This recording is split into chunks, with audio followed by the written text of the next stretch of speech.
bullshit. You've never met one? I've never met a hand sanitizer dispenser I haven't liked. Every time I see one, I just feel like I just have to pump it. Yeah, you're very welcome. I didn't realize I was saying that actually to everybody. I thought it was the first one. That's not on video yet. Yeah, little, I think. Yeah. I jumped on a bus at Gettysburg to get a tour when I was guiding over there. And we are live. Just remember, we're live. the bus driver had hand sanitizer. Okay. And I said, "Can I?" He goes, "Oh, sure, go ahead." And it was so. Oh. No. And he told me, I said, "Is this so?" He goes, "Yeah, well, here we are out in the middle of the battlefield." Oh my gosh. And then, luckily I had a washcloth, so I was able to wipe off. But he goes, "I find soaps better than hand soap." I thought, I wish you'd have told me that before. It's 6 o'clock. I'm going to call this meeting to order. It's going to be the reorganizational meeting of the Village of Baltimore's Council. Can I have a roll call, please? Cosgray. Present. Foreman. McCreary. Present. Phillips. Here. Reedy. Present. Schaffner.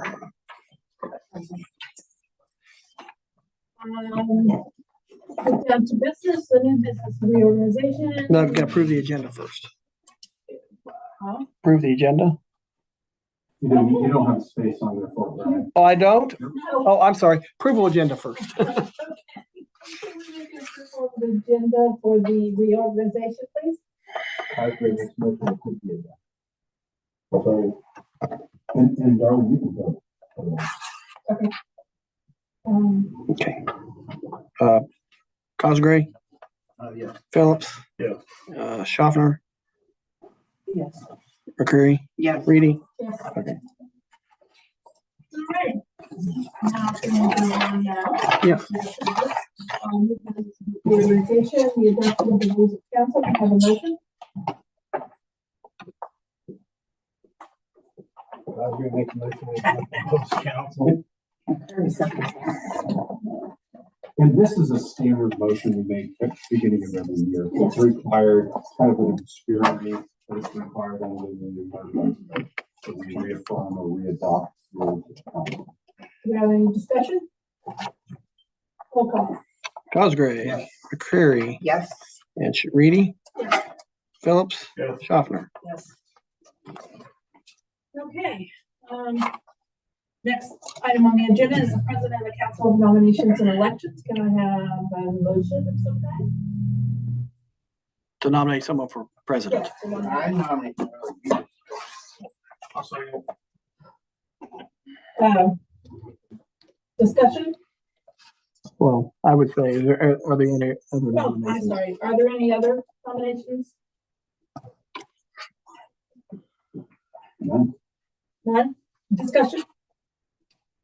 A roll call? Cosgray. Yes. Phillips. Yes.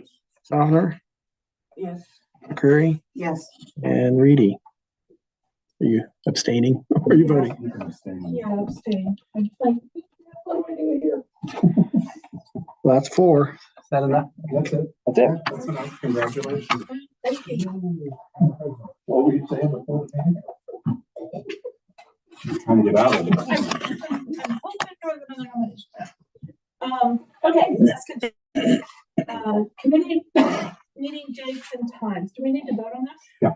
Okay. My motion. I need a motion for the listed committee meeting dates and times, please. I move to approve the meeting dates and times proposed. I'll second. And discussion. You're the same. They're the same. Okay, roll call? McCreary. Yes. And Phillips. Yes. Schaffner. Yes. Cosgray. Yes. And Reedy. Yes. Okay. And speaking on behalf of our mayor, the council committee appointments, I'd like a motion to everybody. He wants- Make a motion on this one? Well, you asked for a motion. The mayor wants to keep all the appointments Yes. as is, except for item 5, because he's not addressing that. We're not going to address that yet. But he wants to keep all of the council committees, the appointments the same this year as they were for Do I have a motion? Oscar makes a motion to keep the, committee and equipment, same as last year. I'll second.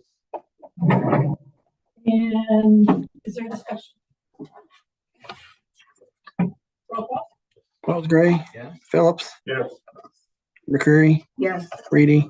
Yes. Schaffner. Yes. Foreman. Yes. And as we said, we're going to keep the external committees for the mayor to handle when he gets back. And go ahead.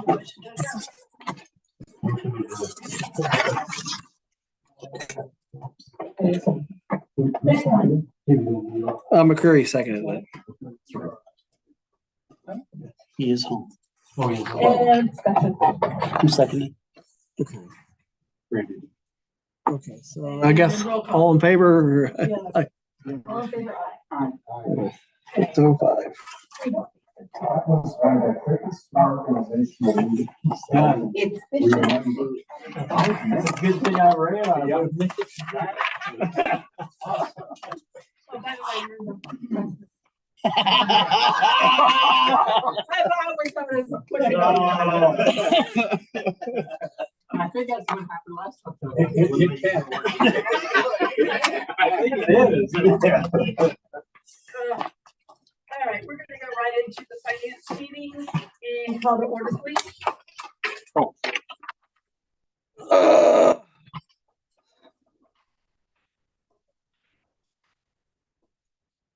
Okay, Reedy, Yes. Cosgray, and Phillips. We also have, we also have, the VA Met Night Visitor, this Officer Brian Fibler, our Police Chief Brett Rogers, Solicitor Jeff Fako.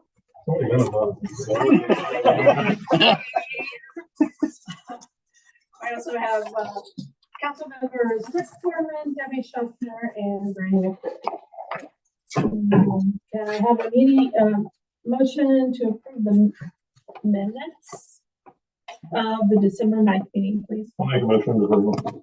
Second. Discussion. Roll call. Phillips. Yes. Cosgray. Reedy. Yes.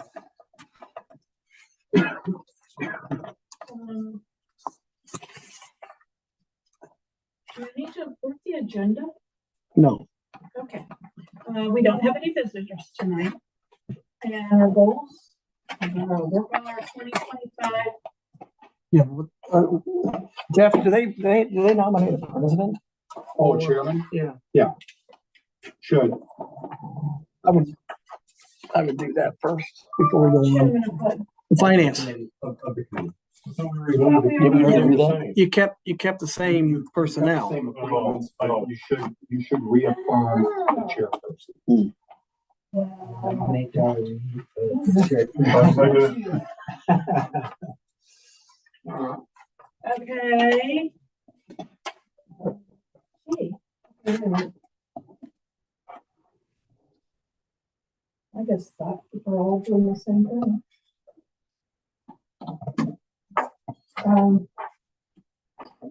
Okay. Vote. Mhm. A second discussion. Roll call. Cosgray. Yes.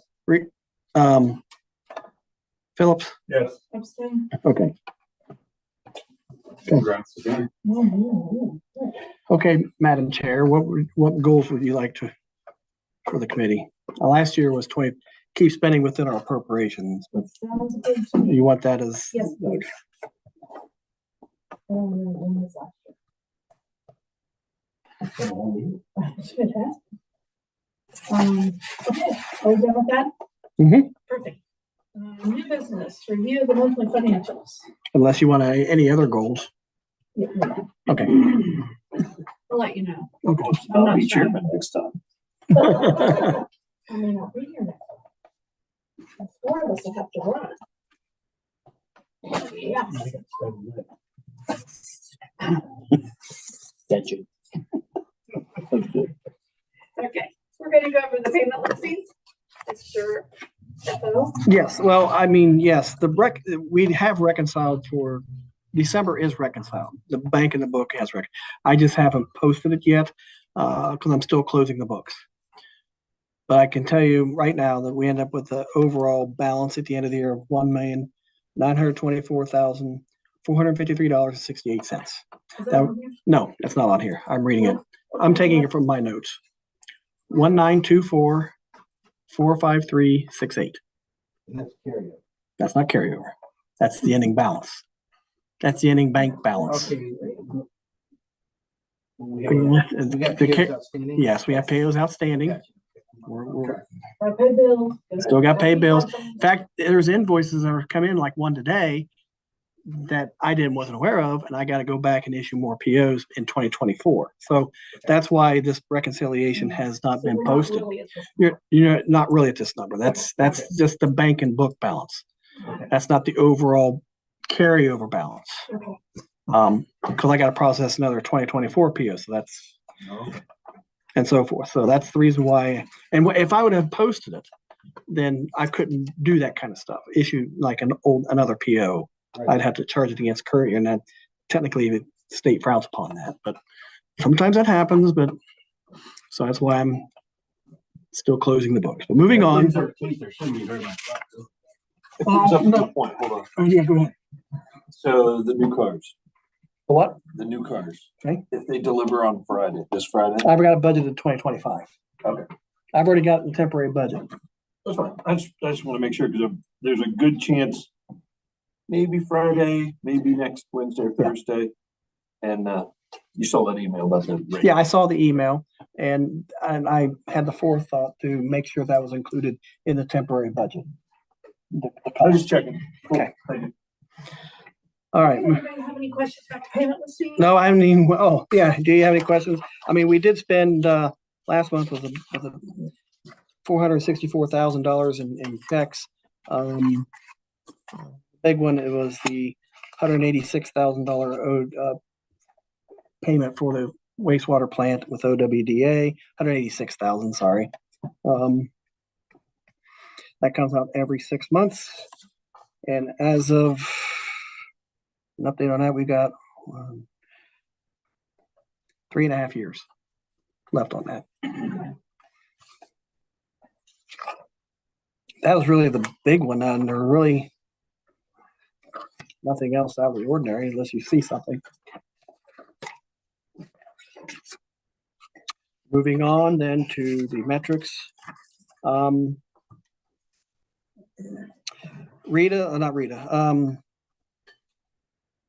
Interest last at Star Ohio, it was $2,313.11. The Rita distribution last month was $64,558.77. Overall, we were about $6,000 less than last year for the year, of less than half percent. So we were right on target on that.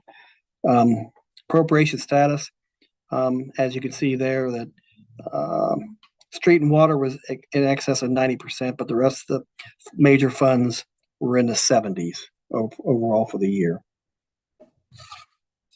And of course, revenue status. The only one that fell below was cable franchise fees for the year. We've been budgeting $32,000, but that seems to be going down. People must be finding other ways to watch TV than cable. So we might have to lower that estimated revenue next year a little bit. So it's been trickling down the last 2 or 3 years.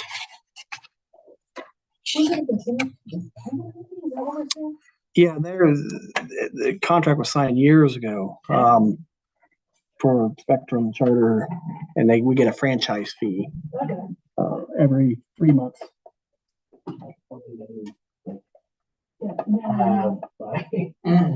Plus you get a story.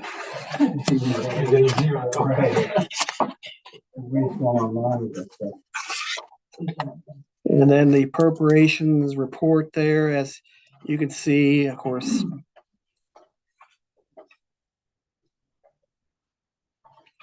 Same percentages.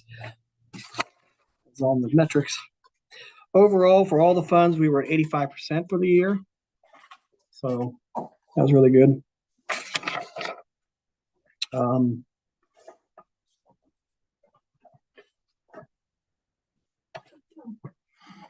Do they have any questions on any of that? I'm fine. I appreciate you. And are you done, Brian? Can I have a motion to approve the financial report? I'll make a motion.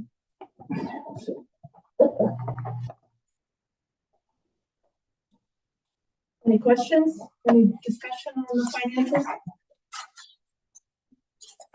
And roll call. All in favor? All in favor works for me. All Right. Anything else that we have for the local committees? No.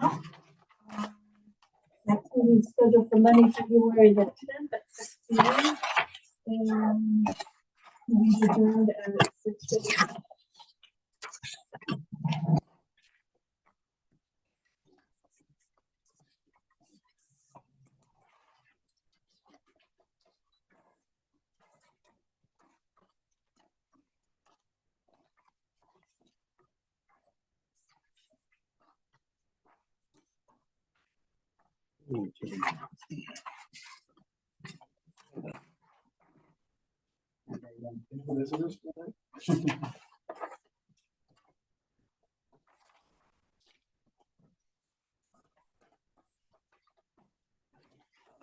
Hey, I'm ready. I call the rules committee to orders at 6:16 to 8 p.m. And we have a roll call. Schaffner, Foreman, Curry. Present. Also in attendance, we have the Fiscal Officer Brian Bibler, Board Administrator Matthew Nyheiser, Chief of Police Rick Rogers, Solicitor Jeff Baker, Council Member Barry Reedy, Gar Phillips, and Wade Tucker. Do I have a motion for approving the minutes of the December 9th meeting? Or makes a motion to approve the minutes as written. McCreary seconds. Foreman, Yes. McCreary, Yes. Schaffner. Yes. We have no visitors. Nope. Stand corrected. And I would make a motion. I took them down. Yeah, before we go further, I would.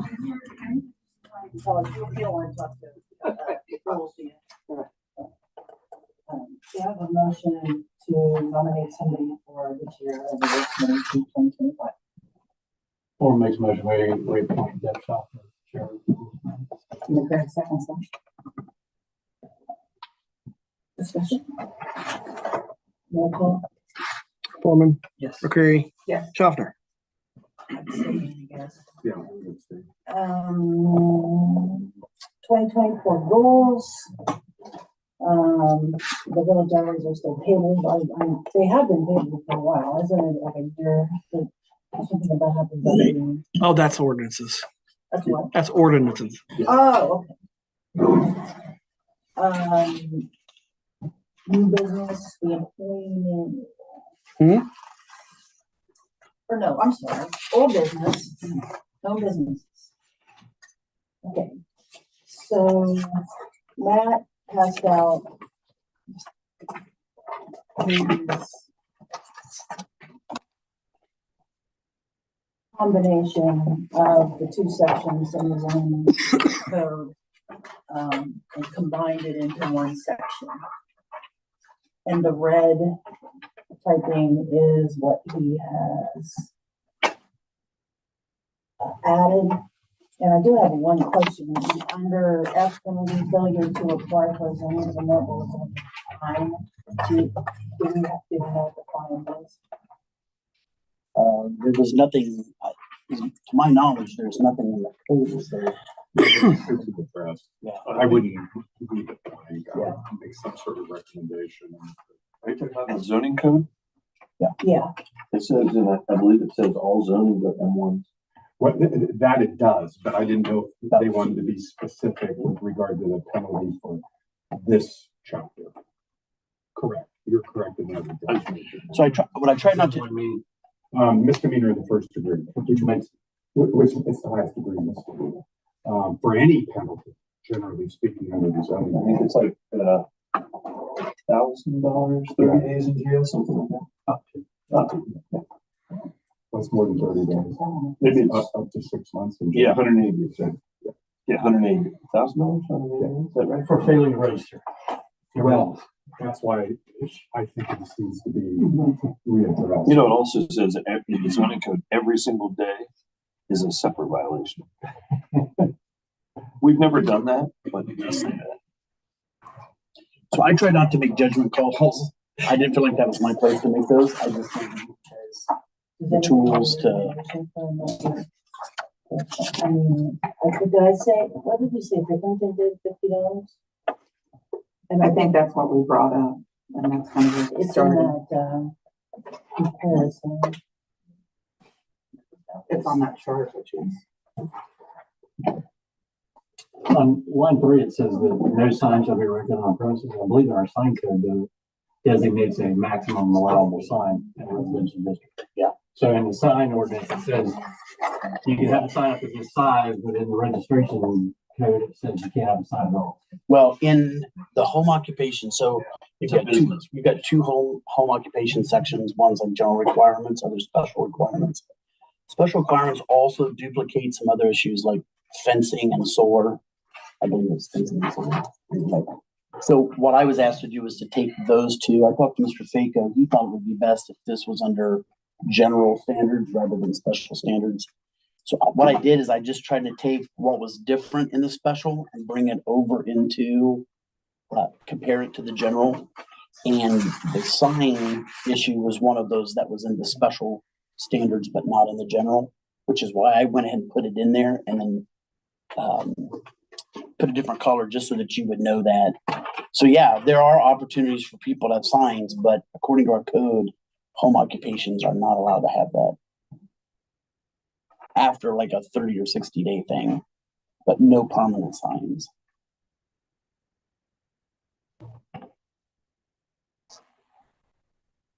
I personally think $50 is not really worth it. I think if we're gonna assess a fee, maybe $100 double it after the fact. If it's $50, that's, and again, the whole point is what we want to make sure that people register their businesses with the village.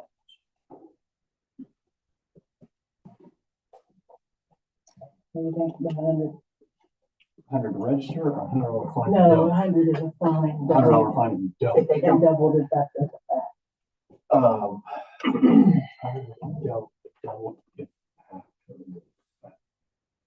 What does that mean? I'd say if you didn't register it and you get the $100 fine, it's already after the fact. Right. So they're like, oh, yeah, my I bad. don't know what And then, double okay, it that's is. fine. Well, the fee is $50 to register, is a fee, $50 to register, I think. We don't charge a fee at all. We don't charge a fee at all to register. But in the paper, well, I'm looking at the paper and telling them when we talked about that. Yeah. 50, I think it's a $50, I think what they're saying is a $50 fee to register, and then that's doubled after the fact. So if So if you, you register before you started your business, $50. If you register after you started your business, $100. It's a $100 fine. I'm against the fee. to register,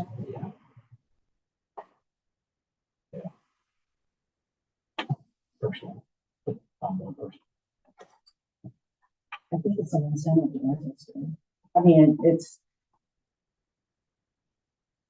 if you think that it doesn't cost anything, and I don't know, I would think that nobody's worried about it.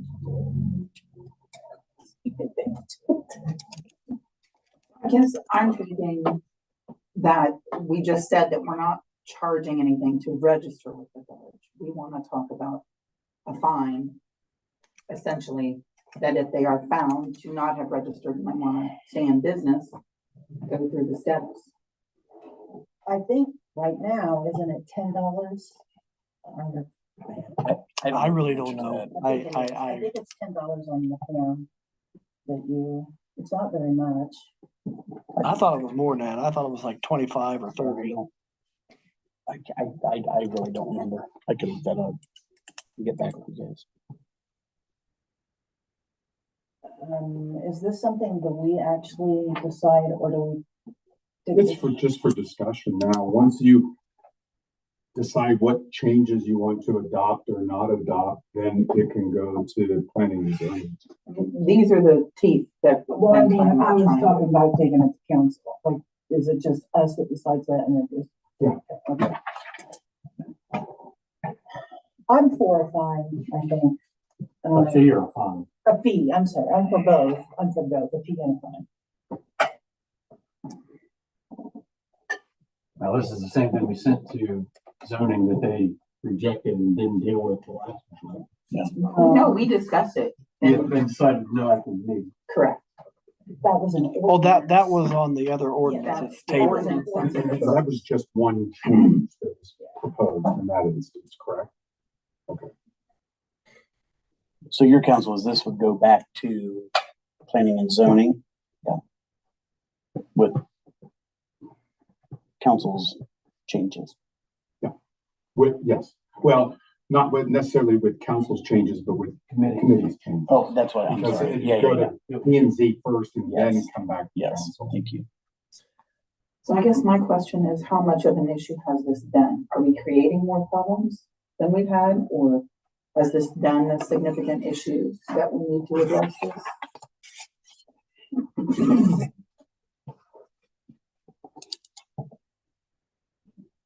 It hasn't been an issue because nobody knew that it even existed.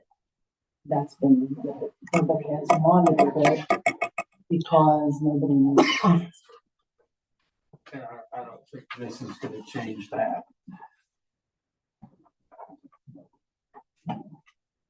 I think we need to make sure that it's well-known, publicized, what have you, that if you're gonna want to open up a small home-based business, you have to register with the village, and I don't know how there's basically, they would come to the office and say, hey, we want to open a business, what do we need to do?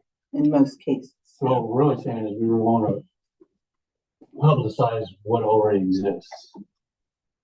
I think so. I mean, that seems to make the most sense. I mean, If you this always hasn't have been to- an issue, yeah, and maybe I'm missing something. Are we trying to fix something that hasn't been broken?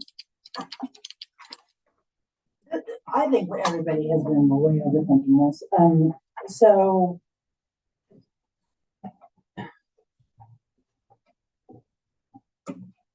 what part of it do you think is, I mean, have a discussion. Do you think it's necessary? You don't think? I mean, I think this is, we're now going back to the very beginning again. Is that what we're doing? Is to decide whether or not we're going to do it? I guess what I'm saying is do what? Well, the reason I brought this up was because there were standards in the zoning code, and yet there was nothing to say that you had to register your business. So it was inconsistent, and that is why I brought it up. But it doesn't. I guess they are encouraged. There's, yes. I think what Mr. Fig said last time that it's implied. Yes.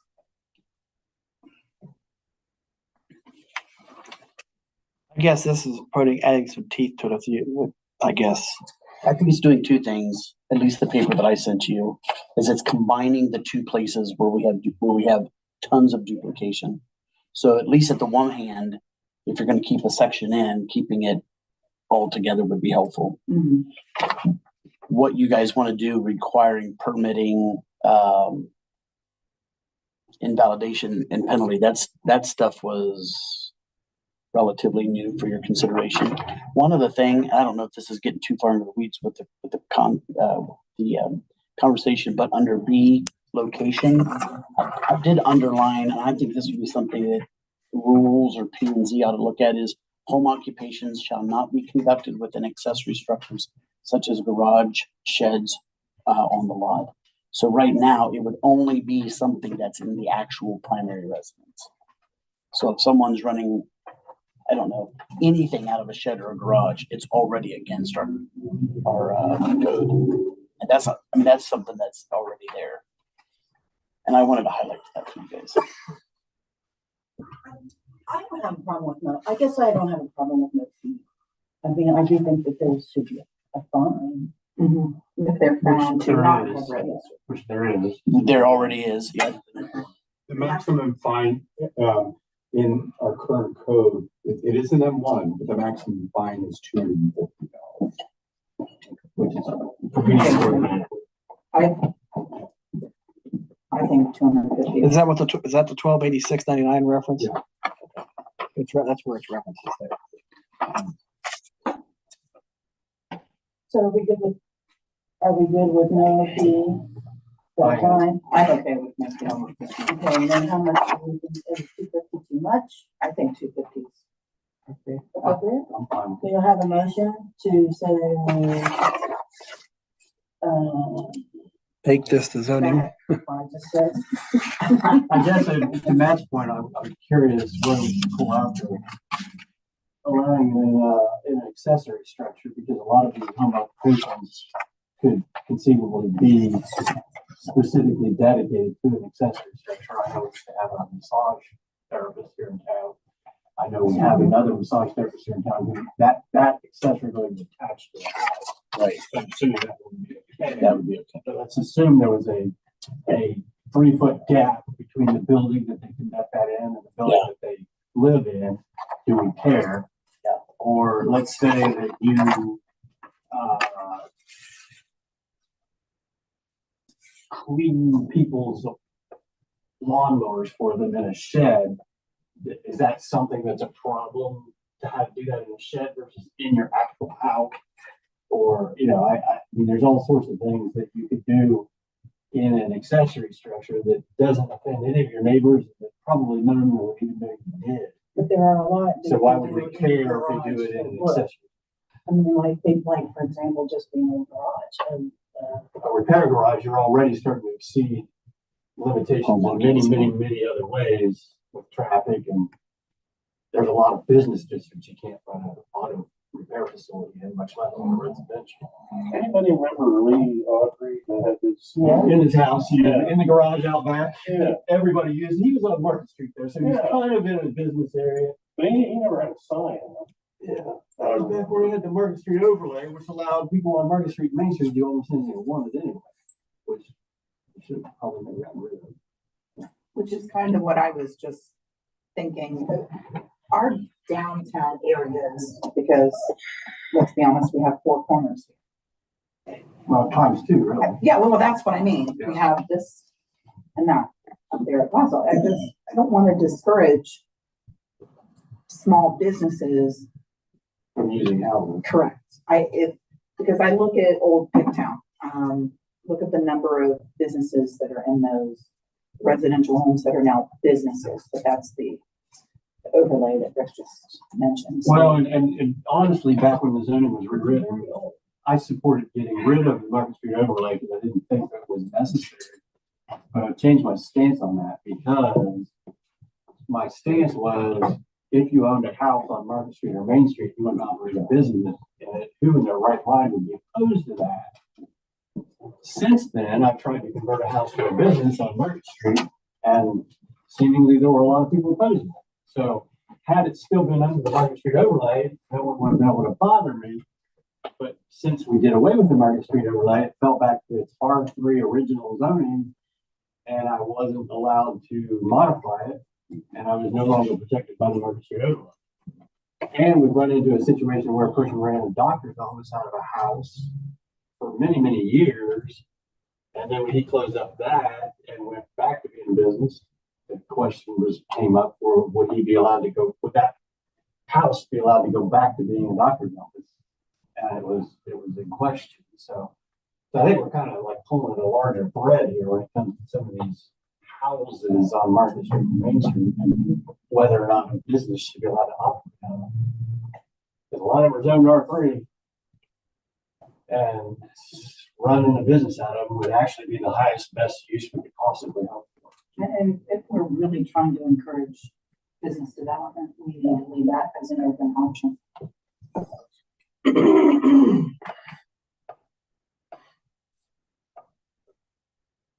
So what's the question again? About the accessory structure.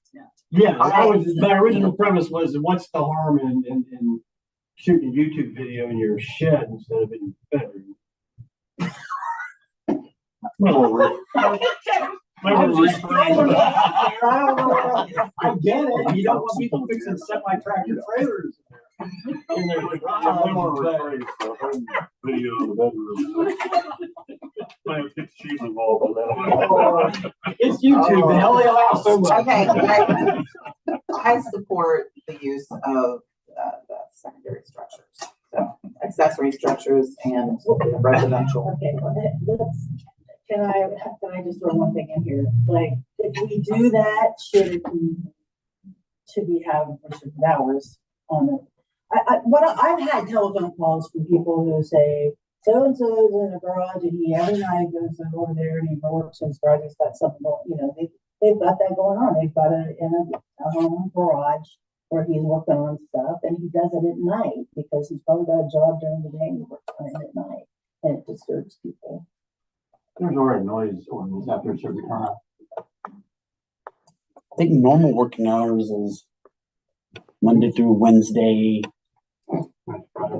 Yeah, Monday. I'm not my personal work days, but yeah, that was a Freudian slip. Monday through Friday is like 7 to 6, I think. Yeah, I'm sure I know that there's already a noise ordinance. I am not opposed to the structure, the garage. Don't get me wrong, I'm not opposed, because, I felt like Chad Mullins maybe got a bad rap I think Terry kind of shut him down, and he was just doing small, and of course where he lived. I know you don't like dependent on anything, but it just also seems like it would depend on where you live. Some of these, I think it would be best if they apply for a variance. Go by the guidelines, and some of these, because of location. Well, that's a variance, not a variance, but they would have to, what is that? Apply for, what is it, Matt? What are you referring? I'm sorry. What? There Conditional use. was something, yeah, Conditional use, that's it. Most of the conditional uses are kind of spelled out. But we're getting into areas where people are creating businesses and doing activities that didn't exist Yeah, it's so 10 years different. ago. And the definition of work from home versus home occupation are really starting to blur. What's the difference whether you're being paid on a W-2 or a 1099 is kind of what it boils down to in the end.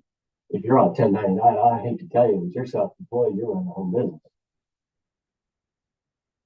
Heard that before, so. Yeah, it's true. It's a fact. It's a fact. So that's why I say the lines are really starting to blur since COVID. It really comes down to how your taxes are withheld more than anything.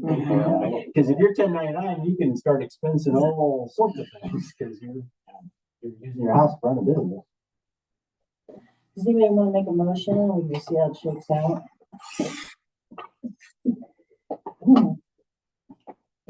How does that work, Mr. Fagan? I'm sorry. What the council committee? Do they just say we're going to send this document if that's what they want to do? We're going to send this document to P&Z, or do they make the recommendations through a motion? How does that work? Yeah, they need to decide whether or not they want to adopt all of your proposal here, your proposed changes or not. Okay. And it sounds like not with regard to a fine for going to a fine, right? Not a registration fee, but a fine. Okay. I think we agreed on that. Yeah, no fee. I think you want to take that underlined out too, right? The underline, are you taking the home market shall not be, could be under B, get rid of the underline? Are you kind of marking those, Matt? Yeah. Thank you.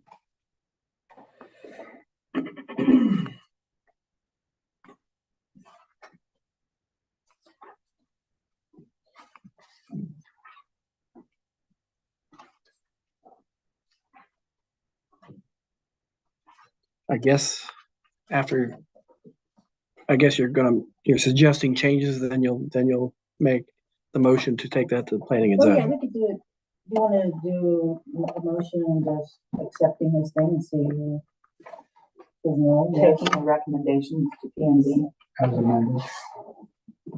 for further discussion. Okay, I move to take the presented proposed changes to P and Z for further conversation. I want to accept. I'll second that. Roll call.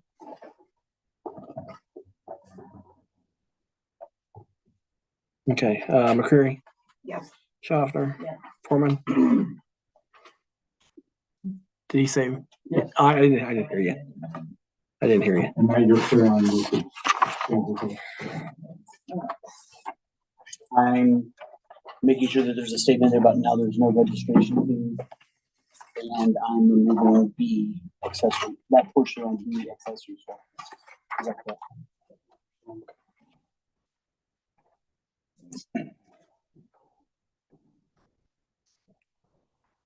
Removing you're removing the requirement that is not limited in accessory structure. Yes. Was it intended it or is it not? Is that what we intended it? That there should be no, that No would difference. no limitations or, I thought we were, yeah. I thought we were making motion to send it as is over to them for discussion. No, because I think we are proposing to take out that clause. Part of the ordinance. Yeah, I had heard that. That's what I. That's was what, what I I think that's what intended Rick when and we I. passed I changed my vote. Okay. To no. Okay, It doesn't matter, but, you say, okay. Pass 2-1 then. Yes. Okay.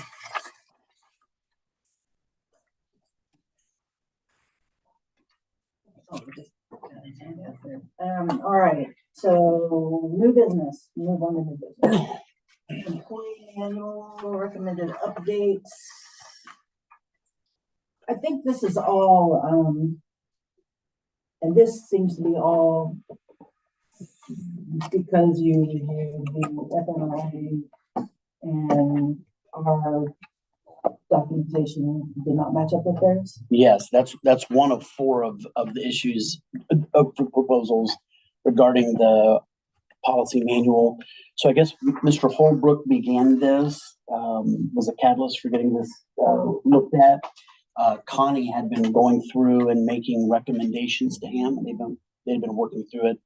Things went as they went, those never came before committee. Chief informed me that there were a couple of different manuals floating around out within the departments. So what we want to do is we want to make sure that each department has a matching manual and that each new employee, especially new employee, has access to that, but all employees have access. As a result of that, I've gone through with Connie to take a look at some of those recommended amendments, and many of them seem to make sense. So this is like maybe a first round that we're going to keep looking on. For example, our travel policy needs to be updated. It's very, very weak. And Brian's looking at a couple of other areas that has to do with the financial stuff. So the 4 to be put before you as proposed, number 1 would be a recommend change. Every time our village is referenced in the manual, it's Village of Baltimore. So the recommendation would be to just replace that with village. The second is we have a section Appendix C, positions unfilled and abolished. So we have a growing appendix that just has these positions that don't exist anymore. We don't have any. Obviously, we keep those on file here, but as an official part of the policy, we thought it seemed to make sense to not include a section that is not applicable. And then the definitions with FMLA, there is a new section that was added dealing with the care of service members, spouses, sons, daughters, parents, next of kin. And so we thought that definitely needs to be added to the FMLA definition section.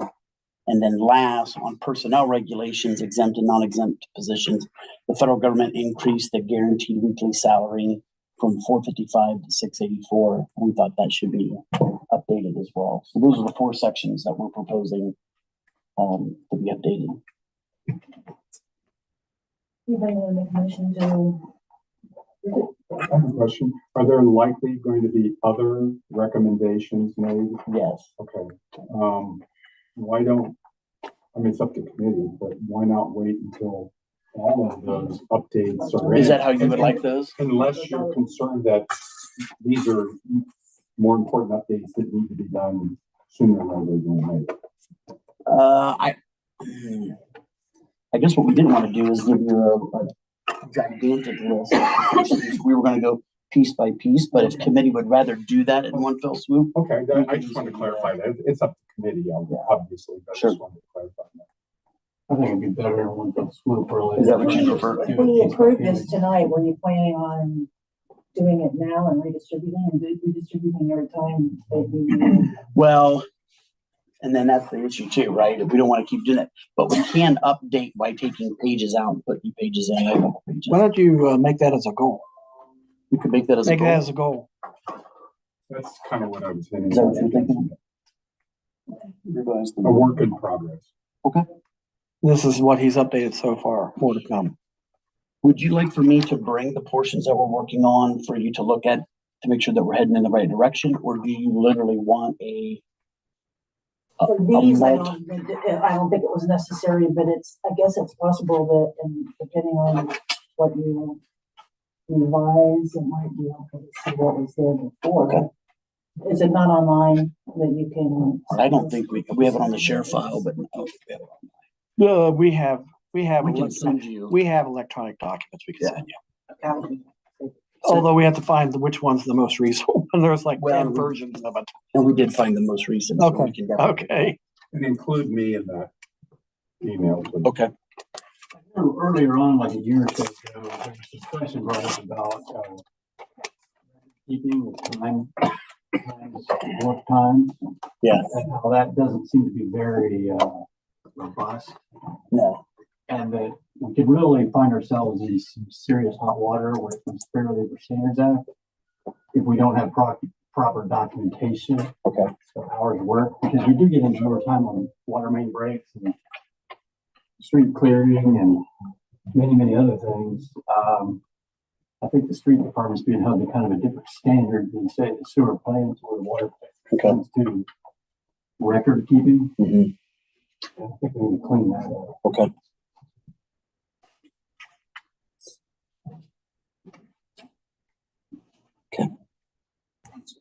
All right, I think that's it. Anybody have any more ordinance?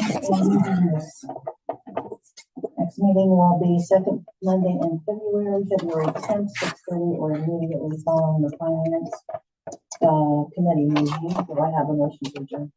So we make a motion to adjourn. Okay, second. All in favor? Aye. Adjourn at 6:47 p.m.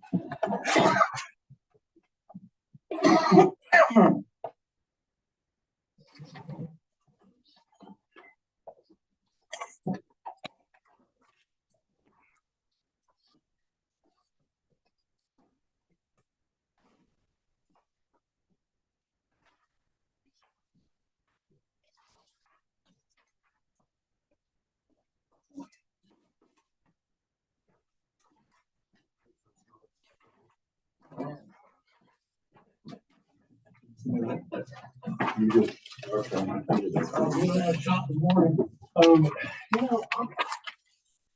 It's okay. I think it's required. Yeah. Still dry after you have one.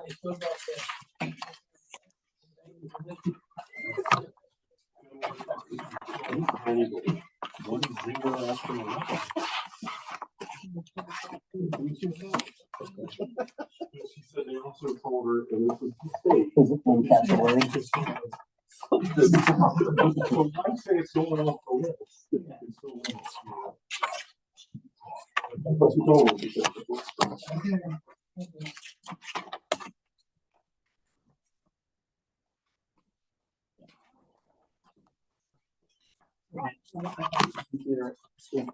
No, I can't handle this all making my head spin.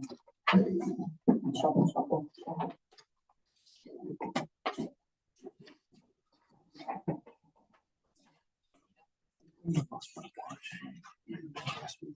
Yeah, we're gonna remap a series and outlooks, we have to. The server that is the village email server. So it's not like super intuitive to get in there and do that. I felt like that was going somewhere. I remember if we had way more time, I could have way made that more elaborate. I'd have gone for it. But I sent it to you, so you can feel free to use it at some point, because, you know, It's not on my computer. You have to tell. you can really Oh, I bet. soak people into that. Yes. And at the last minute. Yeah. Email. So, Yeah. feel free. My problem is when I try, I'm okay with the setup, Yeah, but then I forget the punch. You forget to zing. So I hit my fist on the wall. Oh. No. I kicked it with my no. It's not about me.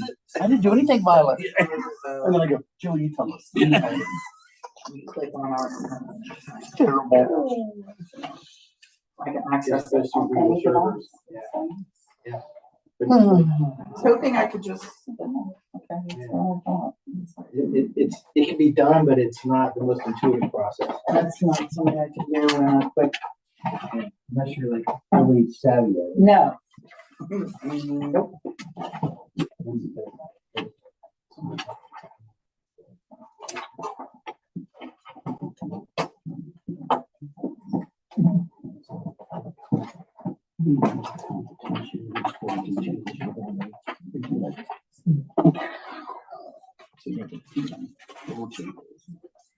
No, I would say.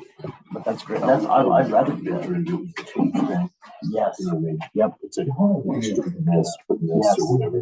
Yeah. And just do it That all. way, that makes it easier. And just do it all at once. Yeah. Like that. Yep. And this is, and then, because you can hide it, small things, small line. Like not the month, or the week before that. The week before. Here it is. Yeah. They make you notes. I Yes. got an idea. This thing, we could sell this. We could. Yeah, makes a lot of sense. We could do this. We could do something to offer. You got 50. I'm just saying, that's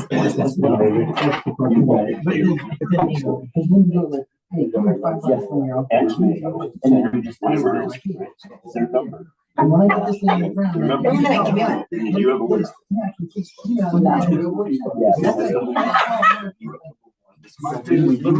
That's the one I get to take like. Yeah. I love it. That is. And on the relationship, Yeah.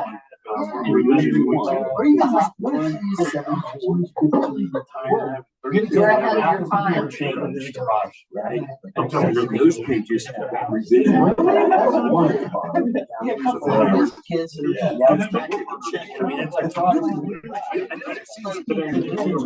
No, but it's not, because the grade's gonna be fantastic. Because now that we have. Yeah, Jeff, what did you think? 2 questions actually. The whole house. TNC. Some of the changes recommended by that radiates now. You know, one of the realize that we need to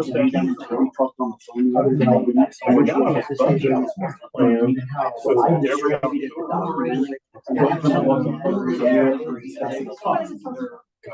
And then what else is related to,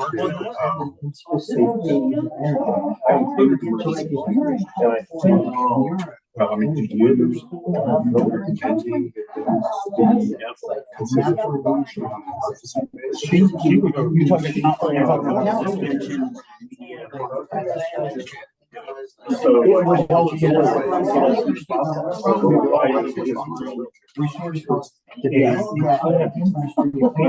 That's a short.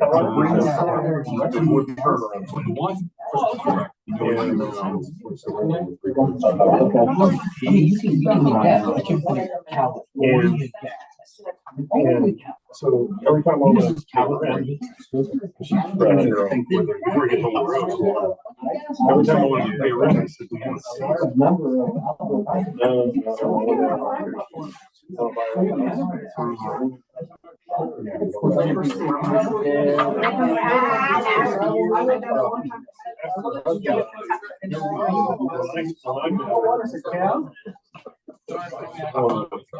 And of course, you did last one. Let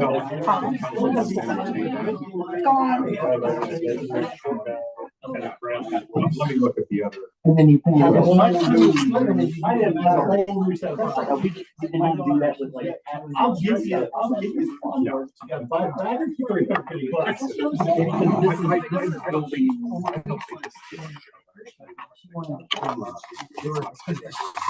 Good stuff. So she went for this piece of equipment and I'm like, okay. So I'll double check.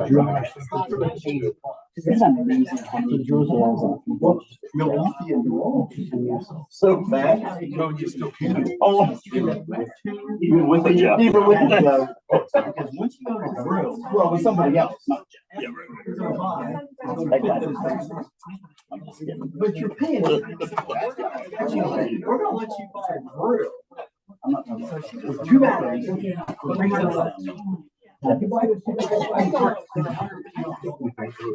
gonna get a good.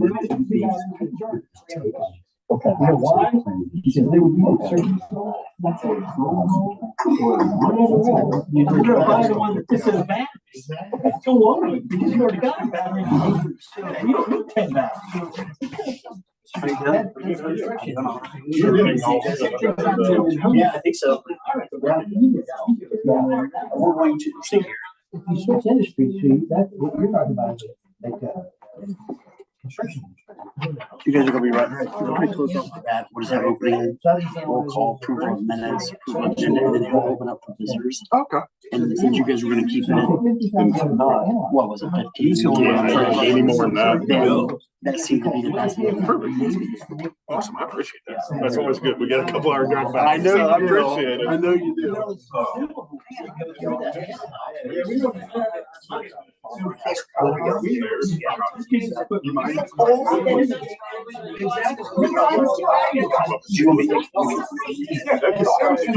only thing we don't have. I'm gonna have to do this for you. All the way Period. We don't have that. Yeah, absolutely. Ongoing.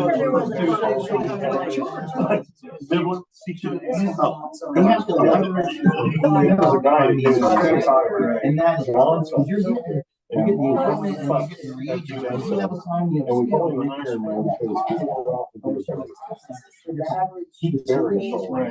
right now, it's like. Towards a year. It's like, I mean, you gotta be ready. Everybody. We all use the same. I jumped up. I'm gonna keep it. Yeah. If anybody younger me, I ran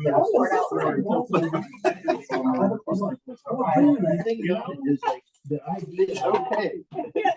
Yeah, it's okay not to. The method that the analyzer uses, it's pretty ancient. I don't like this for all the guys, But but call out. supplies for their equipment.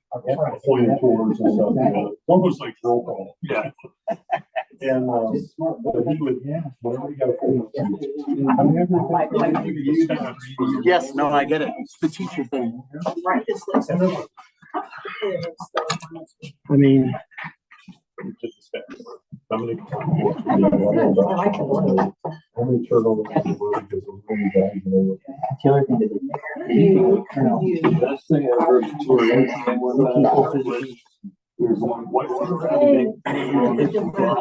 going upstream.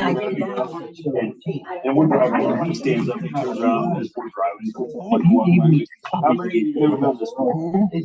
What about? You gave me two Just a bus copies of the ride, council it'll be minute. okay. Oh, that's the reorganization. Never mind. Never mind. You know what you're doing. I was trying to. What says reorg? Hi. You didn't take your notes. Oh my God, you're killing me. Walter. I took them. I took them. Oh, Jesus. How long have I doing Hey, Counting this tour? I hate to tell you, but I'm out of probation, so I'm here. That's right. Oh, wait a minute. No. We gotta go into executive session. Well, it's not a technical. I started the 15th. Yeah, so we're still within the 6 months. Yeah. We might need executive session. Oh, my. To discuss personnel. You can make this. You, it's up to you. 6 months is like in 2 days. My probation period. Isn't that just highlighting? We don't. hit We might have to go to executive executive, we might have to go into executive session. We want that stuff. All right, it's 7:00. Yeah.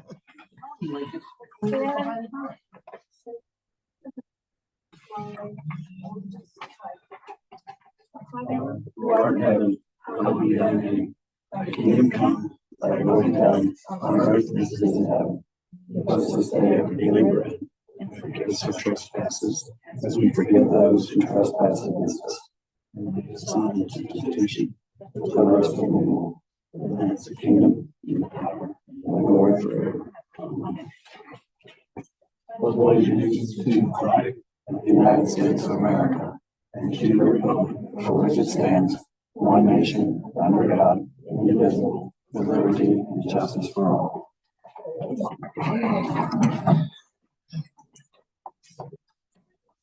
Call this meeting of the council meeting for council agenda for January 15th to order and have a roll call. Cosgray, Foreman, McCreary, Present. Phillips, Schaffner, Reedy. Present. Can I have a motion to approve the minutes of December 9th council meeting? I'll make a motion to approve. 4 seconds. Question, discussions?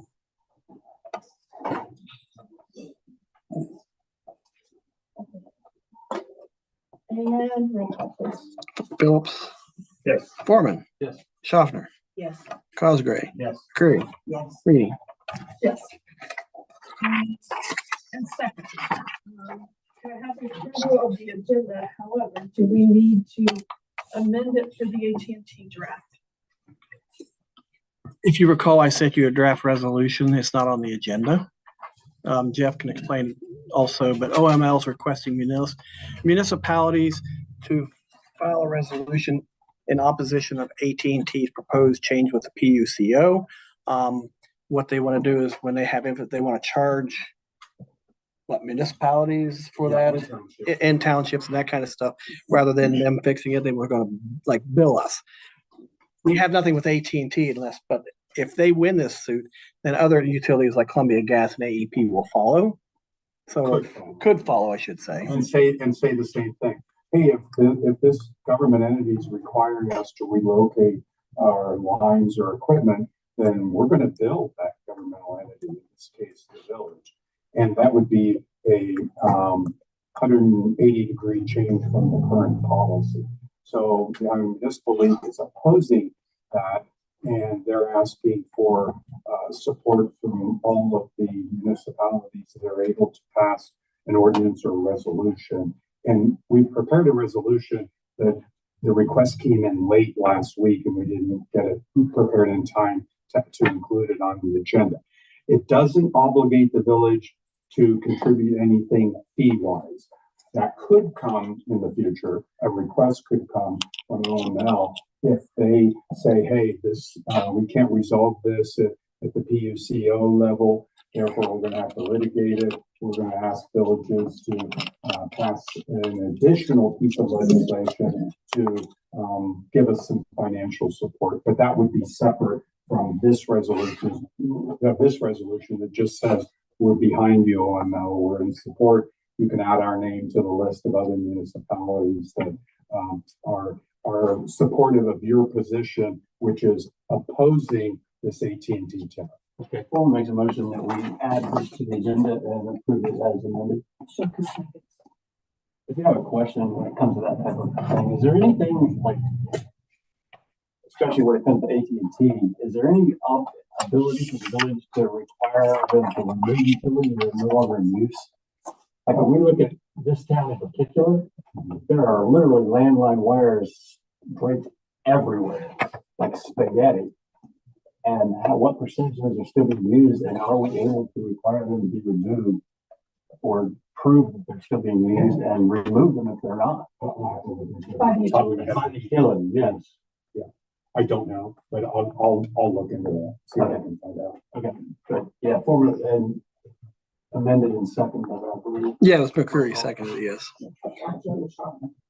Oh, it was, okay. Can we put that down in motions? Yeah, that's fine. We can put it as a motion. But that's what he's doing. Rick's making a motion to amend the agenda. Right. So I vote on the amendment and then vote on Any discussions on changing the agenda? Roll call? Foreman. Yes. Schaffner. Yes. Phillips. Yes. Cosgray. Yes. McCurry. Yes. Reedy. Yes. Okay. So we never need a motion to approve the agenda as amended. Yes. Form makes a motion to approve the agenda as amended. Cosgray second. Discussion? Roll call? Foreman. Yes. Cosgray. Yes. McCurry. Yes. Phillips. Yes. Reedy. Yes. Schaffner. Yes. Moving forward, we have visitors, BBC.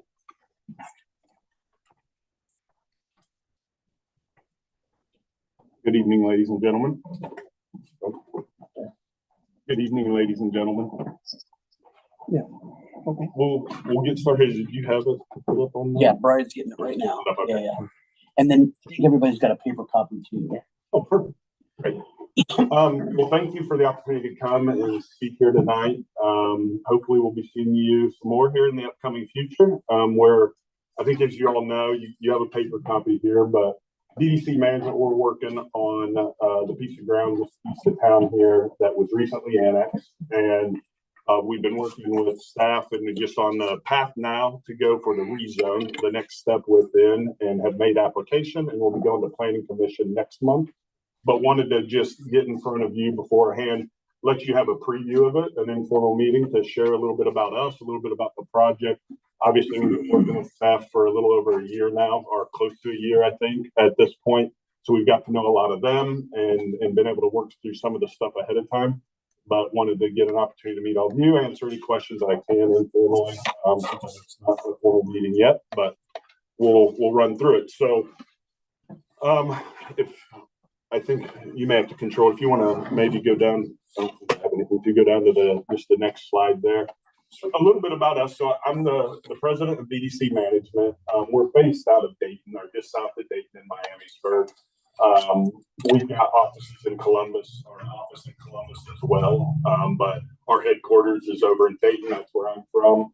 I'm joined by two people here tonight, Tom Hart, as our attorney that helped us with the annexation and as part of the project, as well as Ross Bainfeld, who I've worked with at DDCM for the last 12 or 13 years. He runs the Ohio operations and mostly the field work out in the field, all the construction, as well as helps with the entitlement stuff. But you'll see him around for the duration of the project. Who we are, you see a couple things on there. The first box over there is labeled CSO. That's really our largest company. CSO's been around for 35 years. You'll see on the plans their logo on it. They're a civil engineering and survey company.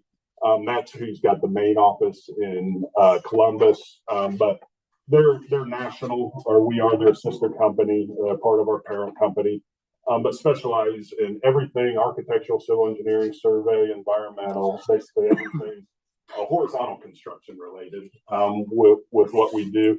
And then we utilize them for all of our plans for designing and that. They've been around for 35 years. They've got, I think, up to around 500 employees now across the country. They've got a lot of experience on the engineering front. DDCM, we've been doing development for 20 plus years at this point. We develop, the Midwest is still, it's where our home is. So we do a lot here in Ohio. I've done a little bit over in Indianapolis. We've got several subdivisions in Columbus, Dayton, Cincinnati. But then we have branched out over the last 10 years to down into Florida, into the Carolinas, and do some work there as well. You can see there we've developed 6,000 lots. So that's probably a low estimate. It's hard to keep those up to date, those numbers.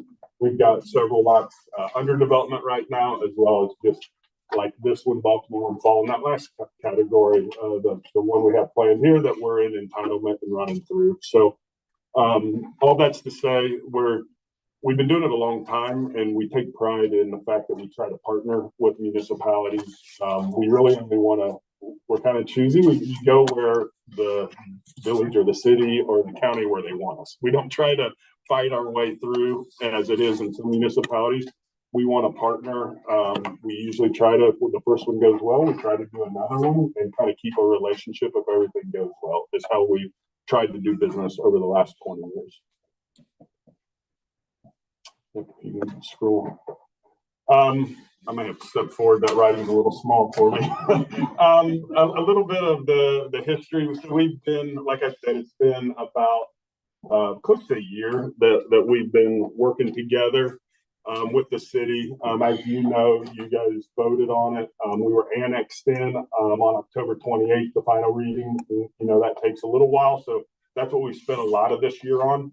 But in the meantime, during that time, we didn't waste time. We were working closely with staff, the utilities department, the public works department was a big piece of what we were working on as it related to the sewer for the site. So there's not sewer directly at this site currently. And luckily, staff and V3, their engineer, had the foresight before we did anything, and we tried to progress this further to take a look at the overall sewer for the outskirts of town and how the growth will happen, what needs to happen to make sure the village has capacity at both their plants, and how to route it. So that probably took us, I'm going to say 2 or 3 months of back and forth, and the engineers working on it, our engineers worked with their engineers to come up with a plan that we think works well. It basically, this is a little bit of a step in between what I'd say the village eventually has to do, and I don't want to step on any toes with any of that, but I know there's plans of how to extend the sewer further and to do things that's in the works. This one's kind of an in-between step where we'll be installing a lift station and sewer line for this project to get it up and running, as soon as we can. But we're doing it in the mindset and with Public Works and V3 to make sure what we're doing allows for future expansion. So that as there's already a couple pieces that came annexed in with ours, but I know there's plans for growth further east. This plan that we put together with them is kind of a stepping stone towards that. And our infrastructure then will be able to be converted and tied into that future easier this way. So it will help with that. One key note, the staff, the mayor, everybody's been great to work with on that. But I know one of the key things was, that we needed to be able to do it, pay our own way, not ask for things. So the last note on there is we're not asking for any fees, tap fees, or anything reimbursed. We're planning to pay for everything related to this project, the offsite sewer, all of it through the project. So we're not asking for any financial assistance. Obviously, we'll need help with Public Works as we're making connections in that. But we'll pay our own way for what we need for this, as well as help with the future extensions. Right. A little bit about the project, as most of you I think are probably in the know. when it came in, the existing zoning was R2. That was the township's zoning of how it came in. So that's 1 and 2 family residential district. What we're in for the rezone is just to do a straight rezone. So I know you have been through a lot in the last year with the D.R. Horton that came through, and I forget, I think it's called a PUD here. They call it a little bit different, but they couldn't fit necessarily within a zoning district. So they needed some exceptions. They needed to be able to do some things different. We plan to fall within an existing zoning already, which is the R3. So there's no need for exceptions to that. We can live with what's already the zoning of what a R3 would be. What that means is it allows for 50-foot wide lots. So we're not looking to go any smaller than what's already allowed within the village's code. A 25-foot front and rear setback, 5 foot on each side for a 10-foot total there. The layout here, I'm calling it a proposed layout. It's roughly 200 units. A lot of times, when we looked at this site, there's things we could have done as far as, it's got a pretty nice wooded area in the back of this. Most of it's farm field and then the farmhouse up front. We really didn't want to, when we go in, sometimes we do clear cut the wooded areas, and then you maybe spread out the houses and you put some bigger parks in or different things there. In this case, since I had such a good wooded area already, that also helps with some buffer to the train tracks that are on the back of the property.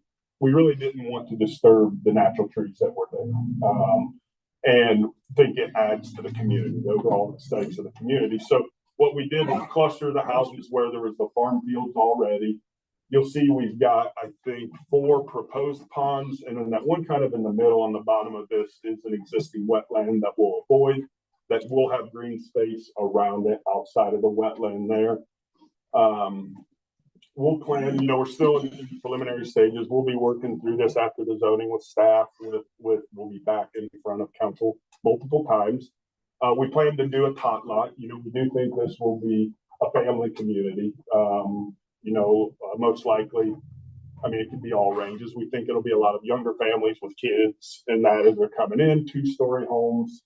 One thing I should mention, unlike when DR came through, I'm not a builder. We don't build homes. We work with most of the local national builders, that are already in the Columbus market. D.R. Horton actually is one we work with a good bit. I know Jack and all that group that was here before. We work with Ryan Homes, Arbor Homes, Miranda. We've worked with all of them over the years, and I've got some pictures at the back of that was in just a few of the subdivisions that we've done, so you kind of see the types of homes that each one of them build. I think I included 3 different communities that had 3 different builders in them, just for a little bit of a variety. Because I'm not under contract with a builder here yet. We don't typically do that till we know what we have. So we know what we're able to build. I know what I can deliver. Then I start talking to builders and trying to figure out who's the right fit for the community. So here's one, like I'd say it's pretty, a similar type community. This is down in Middletown, Ohio. If you're familiar with that, south of Dayton, in between Cincinnati and Dayton. It was 470 homes, so larger, but it was 5 phases of development. Ryan Homes did that one. We started it in 2019, and we're almost done. I think we're down to our last 20 lots to sell, and that started in 2019. So it's gone well. They've been buying, I'm going to say it's 75 to 95 lots, homes a year is kind of what they've been averaging. I think that math checks out there. And the average sale price in there is right around $273,000. It's kind of the average price of those.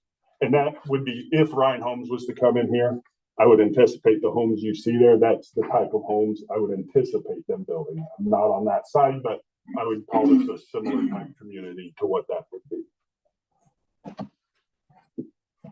Hunter's Path, this is one, you can see that they're still building homes in there, but we've sold all of the lots. This is over in Clayton, Ohio, so on the west side of Dayton, probably 20 minutes west of Dayton, something like that, in Clayton, Ohio. We did this one with Arbor Homes, and it, like it says, 2022 to present, we sold all the lots. They're still building the last of the houses in there. And with them, 317 is what they've averaged so far on the homes that they've sold that we pulled. And you can see that it's similar, but all of these, the color shows up a little bit better. If the others were colored, you'd see it. It's pretty similar. These all had 50-foot lots in them, 50 to 52-foot lots. So same type of home, same lot sizes. You can see kind of how we group them with our ponds. Our wet ponds, we'll put fountains in, and those things as we do it. Obviously, there'll be street trees in here. That's in your code, all of that, in order to make it aesthetically pleasing. Can you tell me the average acreage of the lots? I'd have to run the math real quick. Our typical lot is 50 foot wide by roughly 120 foot deep. I'd have to check these.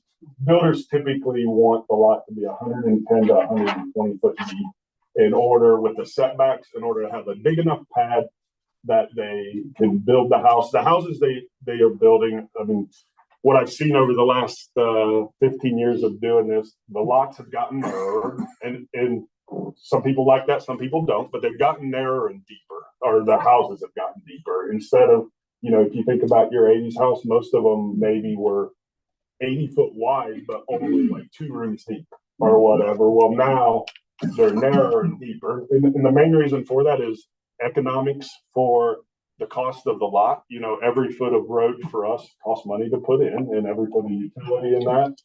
And it's that much more for the municipality, for whether it's snow removal, maintenance of roads, maintenance.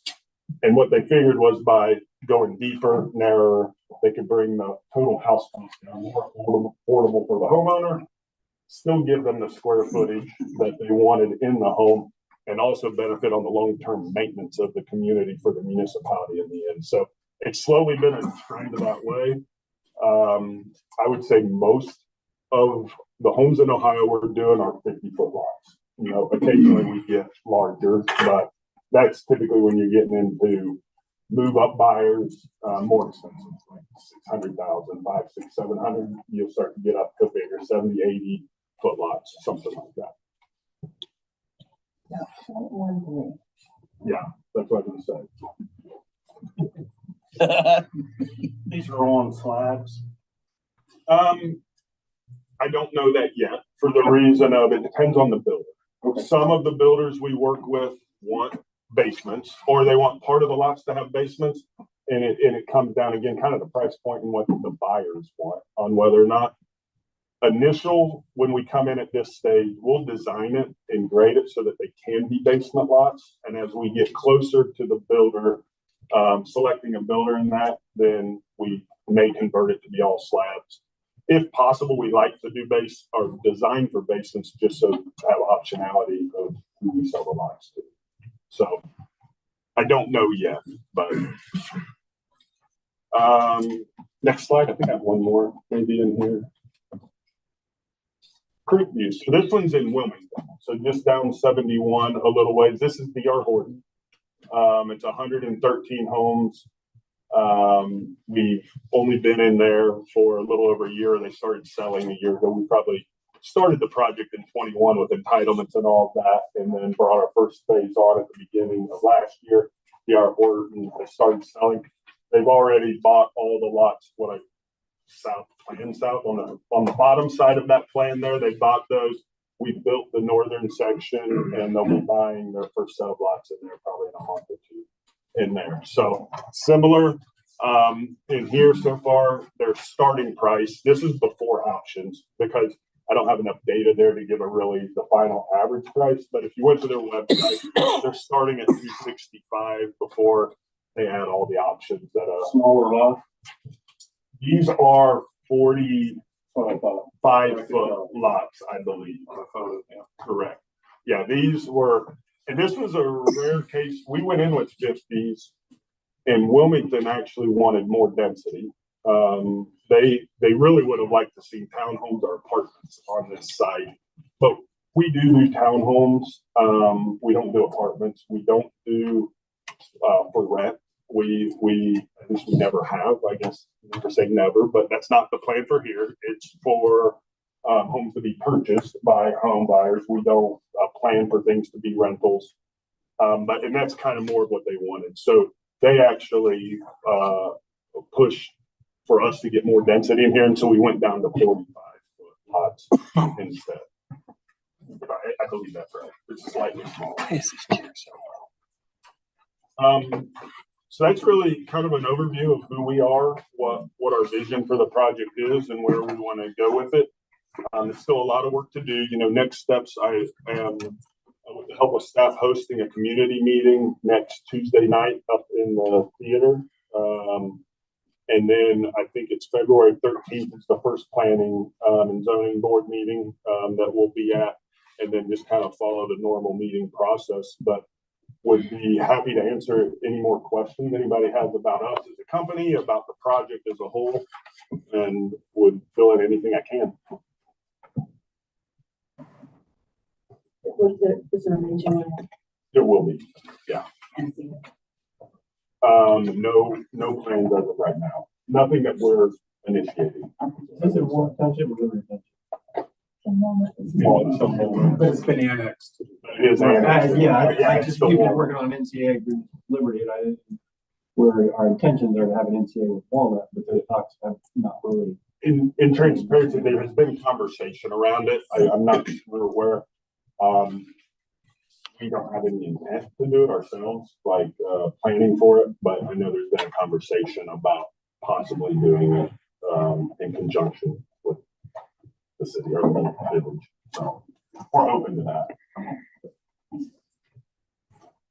The other things, although nobody's asked, it's usually the things that come up, you know, things like stormwater, traffic. We'll be working through all of that with D3 and staff.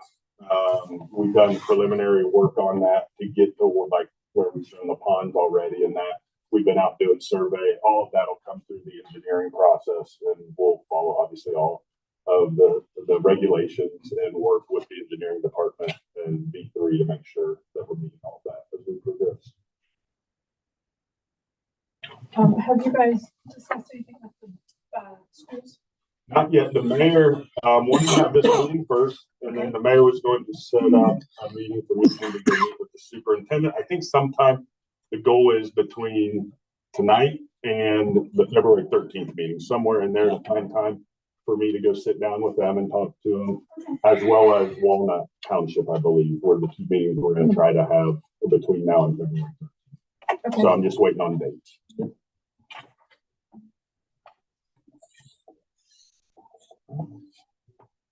Thank you. You said there was a community meeting scheduled? Yeah, we've got one scheduled for I think It's next Tuesday night at 6 or 6:30. So 6 o'clock, I think that's it. 6 to 7:30, right? 6. Yeah, it's already posted. We've posted around town. We posted it. A week from tomorrow, yeah. On the We have a public hearing. No, it's just it's not it's just information. It's not a community.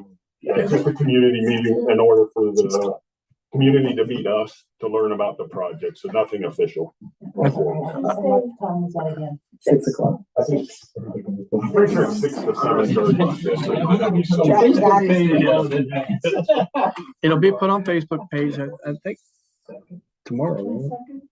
I think it's the 23rd. 6 to 7:30.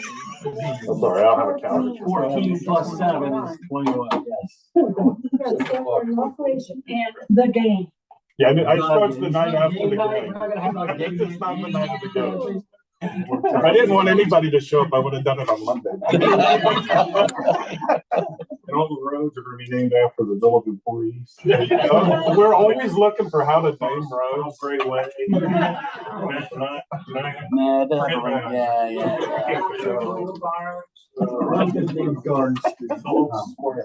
It'll be a circle. No end, no end. John. 6 o'clock. 6 upstairs. Yep. 6 to 7:30 is what it's preserved for. Okay, good deal. Anything else for the gentleman? And I'm sorry, your name? John Bills.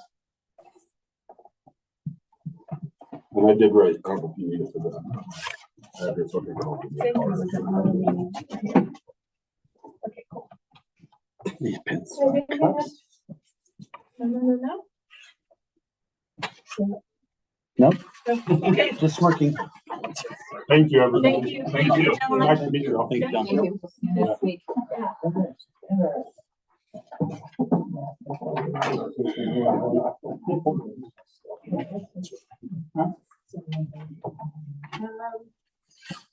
Ready to move on?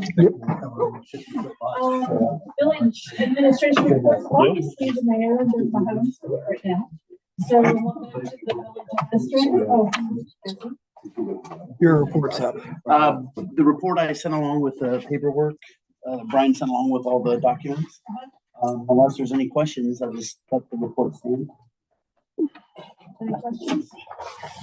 Okay, how about the fiscal officer? I'm just, I know I have nothing else to add except for one thing. Your mailbox contain your W-2s, so feel free to pick them up in your mailbox. No. Okay, Mr. Solicitor. 4 pieces of legislation on the agenda. Several of them contain emergency language. The first is an ordinance authorizing the village administrator to enter into an agreement with Safe Build Ohio LLC for residential building department service. And this has been something that's been discussed by Matt with the village for quite a while now. And Matt has requested that we include emergency language because of the backlog of cases and the definite need to get a contractor on board. The second piece of legislation is related to that. That is 2025-02, which is to amend the schedule of fees to adopt the fee schedule that's proposed by this contractor. The proposed fees mirror in part the residential fees that are currently set forth in our codified ordinances, but they include additional fees. So they include fees for residential building permits, electrical permits, plumbing permits, HVAC permits. So it goes into a lot more detail. That includes emergency language also for the VA's request. Third piece of legislation does not have emergency language, and that's an ordinance to amend Chapter 1272.08, which is Planning and Zoning Code, excuse me, General Development Standards, landscaping. That incorporates all of the recommended updates by the Tree Commission. And that can't be considered for emergency passage because it has to go through planning and zoning. That hasn't happened yet, and it eventually has to be scheduled for a public hearing shortly before a future council meeting. And then the last piece of legislation was just recently added to the agenda, and that's the resolution supporting the Ohio Municipal League's challenge of AT&T's tariff application before the PUCO. That's all I have. I have a question on the first ordinance. It contains emergency language. Is that so that it will take effect immediately after passing? Yes. Or are we looking to pass that in less than 3 readings? Well, I'll defer to Matt on that. It would be nice to have both. I don't know if it's absolutely necessary, but it would allow us to get on setting things up on the website with Community Core and get that process moving. And then do they oversee the zoning compliance, or do they simply inspect and oversee the construction process? So yes, any kind of zoning questions are still coming from the village. Yes. Which seems to be where a lot of times where the holdups were, rather than the oversight of the construction never ever seemed to be a holdup. The holdup always seemed to be getting zoning permits. Sure. In the past. Sure. And they're not having any involvement in whether it complies with any of our zoning requirements. No. There might be, there might be questions that I would ask, or there might be some recommendations, but it's. So they're not looking at the impervious surface requirement that's been overlooked a couple times. They're not looking at any of these types of things. And they're doing plan review. They're doing plan reviews, so they but they're not would. doing zoning review relevant to, I guess that's one of my big questions on this is what exactly are we getting with this service? Because a lot of the question marks always seem to be, does it comply with our zoning code? Not, did they build it correctly? So is that something that they would maybe highlight on a list to our enforcement? I don't know that I've asked that specific question. I would be very happy to ask that and get back with council. Yeah, before I'm willing to move on this, Yeah. I really want to know, That makes because when sense. somebody says, I want to build this house on this lot, the question isn't, did he build it right? The question is should the it have been setbacks built? correct? Is Yeah. the square footage exceeding our limits? Is Yeah. the impervious surface exceeding our limits? Those are where the questions always come in. It has nothing to do with how he nailed the thing together. And I guess I want to clarify what we're having them do.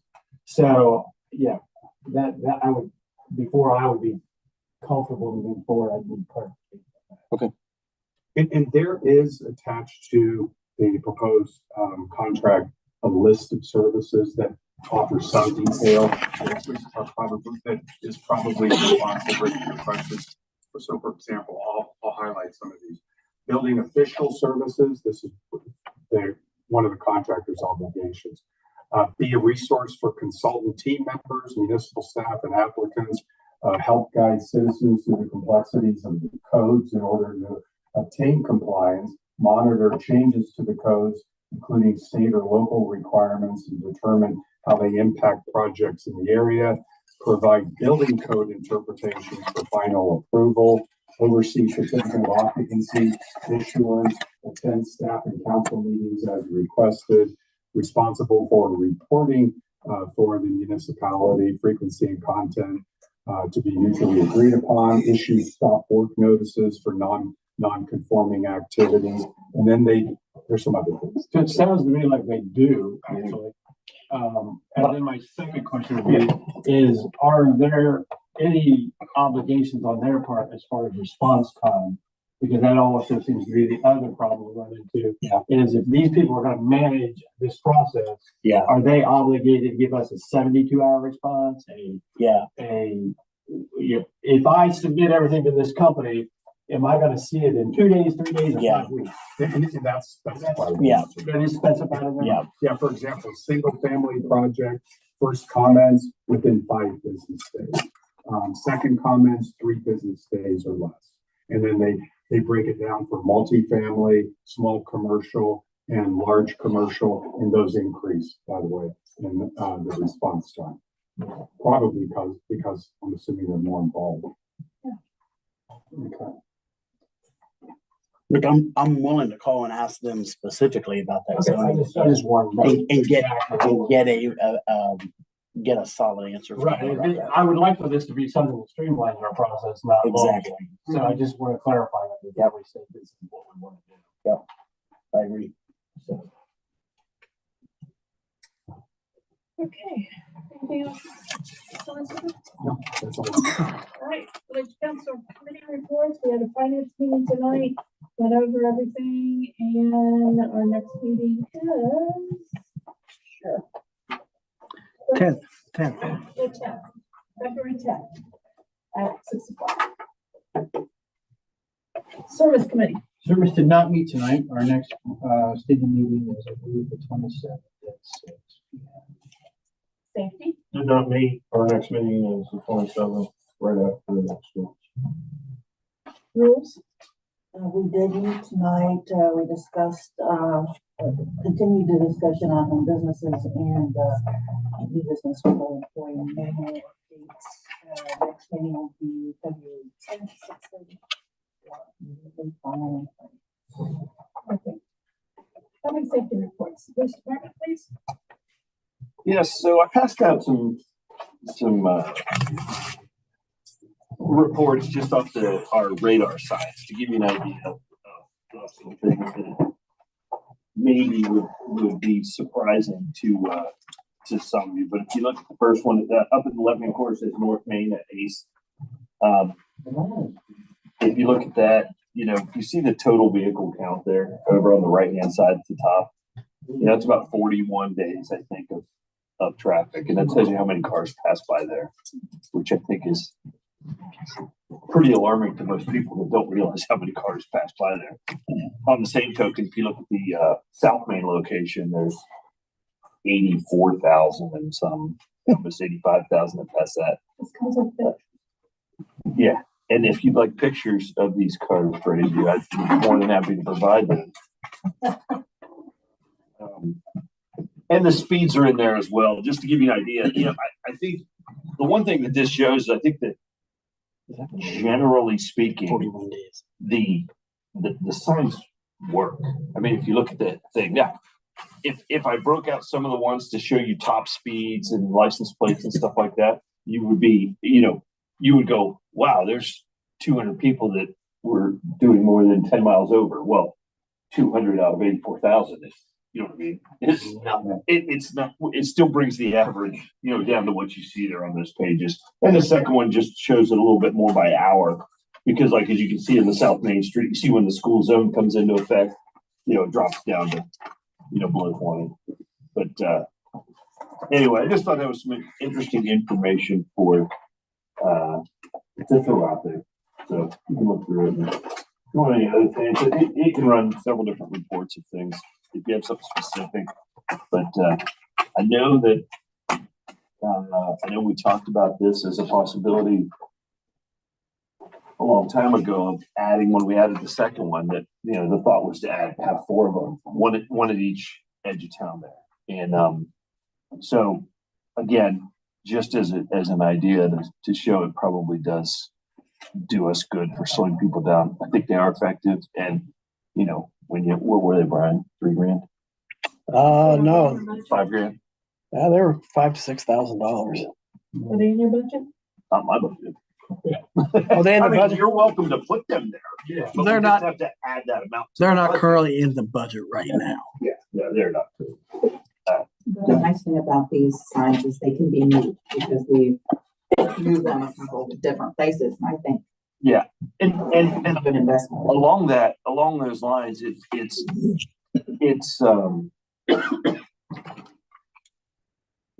one of the theories that Tim and I talked about, because anytime these need moved, then Tim has to break away and do it to move them places. You know, we have kind of a spot that they sit somewhat level, and there's sometimes it was difficult at the time to get the one up north in the right spot where we could sit it and it's got the right angle, because the further you go from the angle of it this way with radar, the less accurate it works, and it works to the advantage of the vehicle. So it gets, you know, it would show really bad data if it's not straight on, or the more straight on it can be. I think the long-term goal would be you permanently mount these on each, what I'll call corner of town, right? And then you buy a mobile one, you know, next year. And that one's like the one that you just move whenever you have to do stuff. And then these will be mounted on poles instead of on the mobile thing that kind of looks like it. And quite frankly, somebody could pick it up and take it. Of course, they're GPS tracked, so it wouldn't take long to probably find it, but I wouldn't want to go through that hassle anyway. But anyway, so that's just something to think about, I guess, when we go forward for budget stuff. Other than that, the new cars, I was up there on Friday and they did actually a week ago this past Friday, and we did the walkthrough with the setup and everything, how it's going to be, all that kind of stuff. And then we had the snow day on Monday, which put them behind a day, obviously, because nobody went to work up there. But I would like to say mid next week to have both of them here. A few things have to happen once they get here before they get on the road. You know, the striping and computers installed and stuff like that. But at least we can see the lake into and I think that's, we hired a new SRO. He started today. So all the schools are back to full staff. Plus Paul Chatton is his name. he comes from his law enforcement background. He's been at Pickerington as an auxiliary officer for several years. He's in the Army Reserve, and he's been in the Army, I think, 15 years now, just over 15.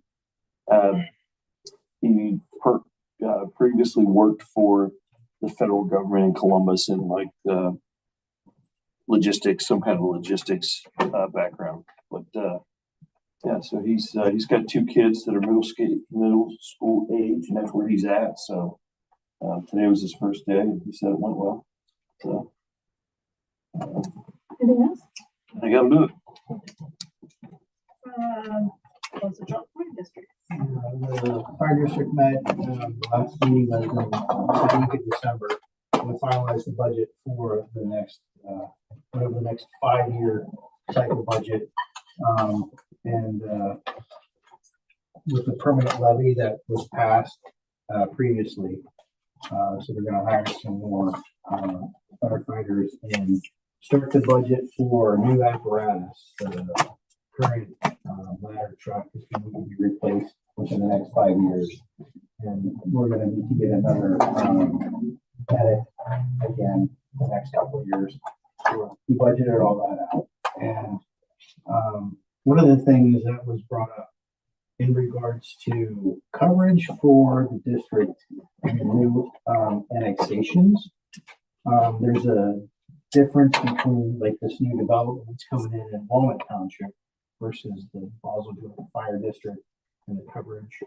So there was a concern about that in response times and some things that I just would like to make known to the council on consideration on how do we address it, that sort of thing. And the next meeting is this Thursday coming up. 6 o'clock, 6:10, right? Isn't it? Thursday. Third Thursday. Sorry. Does the 16th? Yeah. 60. Does the fire district have any recommendations on what they would prefer as far as coverage?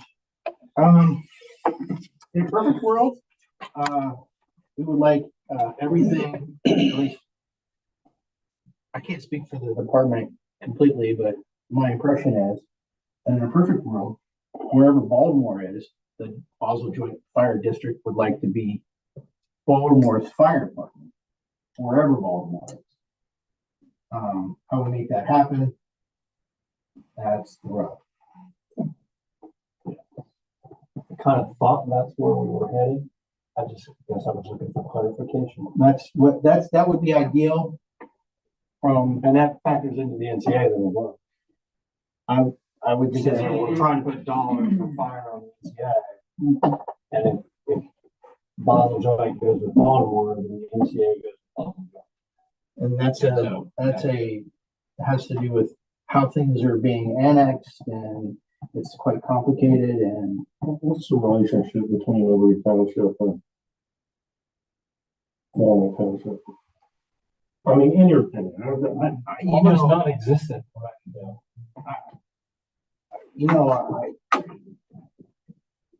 I'm not knowledgeable enough. I haven't been in the mix long enough to be able to make that determination. Are you talking about Boswell Joint? Yeah, we're talking about Walnut Fire District, we're talking about Walnut Township trustee. no, From my perspective, I don't think there's any kind of Relationship. well, no, The same. the relationship I think is good. I think it's professional and it's quite amicable. Because we lend them apparatus when they need. Sure. It's not a. Yeah, we definitely want to foster that, not. Yeah. So we don't want to like offend them by. Yeah, it's almost like you want both of them in the room to have that conversation. Yeah, so. Along with us as we have. Right. Well, I mean, we as a community, I think it would be best if Walnut Township trustees, Walnut Creek Fire District, and Boswell Joint were all in the same room having that conversation. Right. Rather than trying to have it and exclude one or more of those. Well, I think what we need to, a comment was made one time that, well, it's the same coverage. Well, no, it's not. It's not. If you're gonna have 200 houses out here that Boswell Joint gets to first, even though it's in Walnut Township coming in, it's not. I mean, and so then we'll because there's mutual aid Right. with them. Yeah.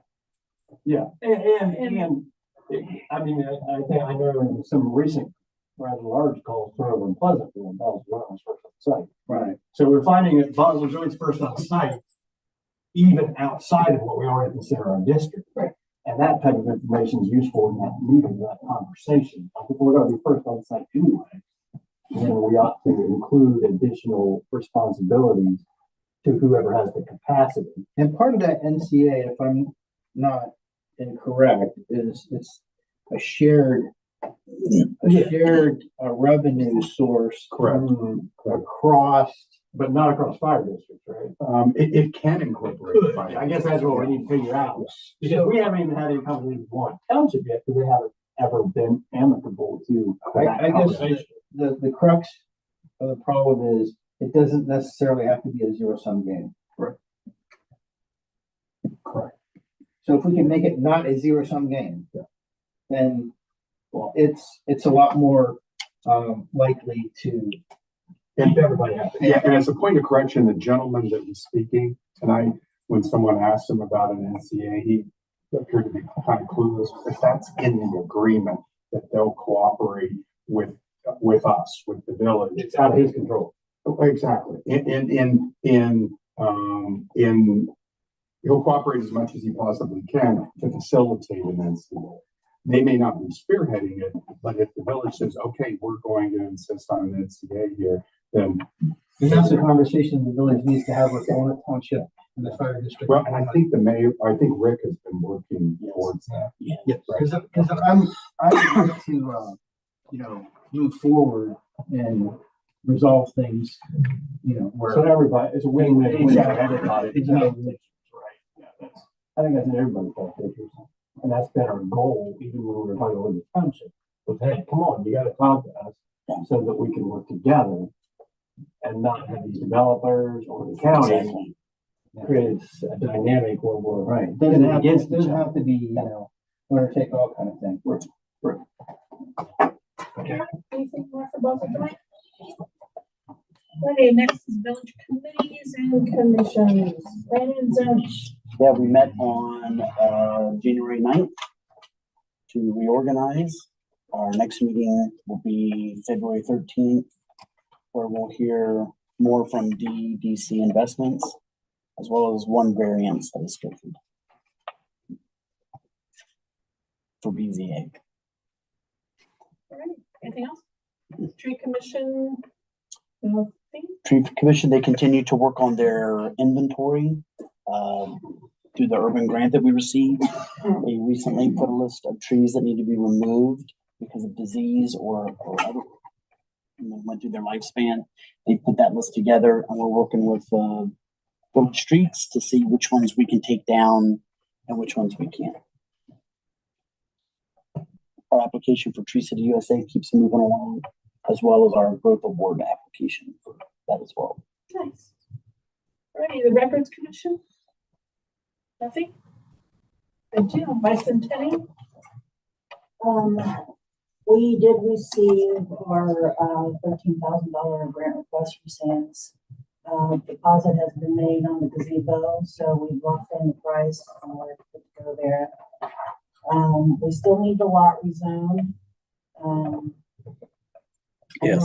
Last Get that on the agenda.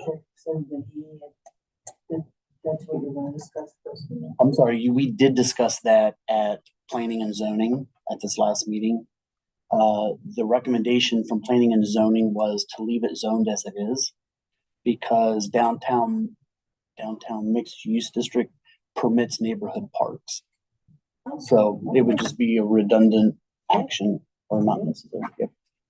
We are starting to get serious about the first events. The first event will be March 2nd.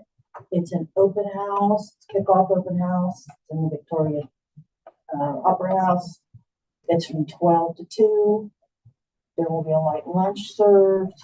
We will honor our sponsors. Fantasia, the food group is going to play. Jeff Luray will be there to say a few words. And we would like to see as many council members there as possible. It is one more thing.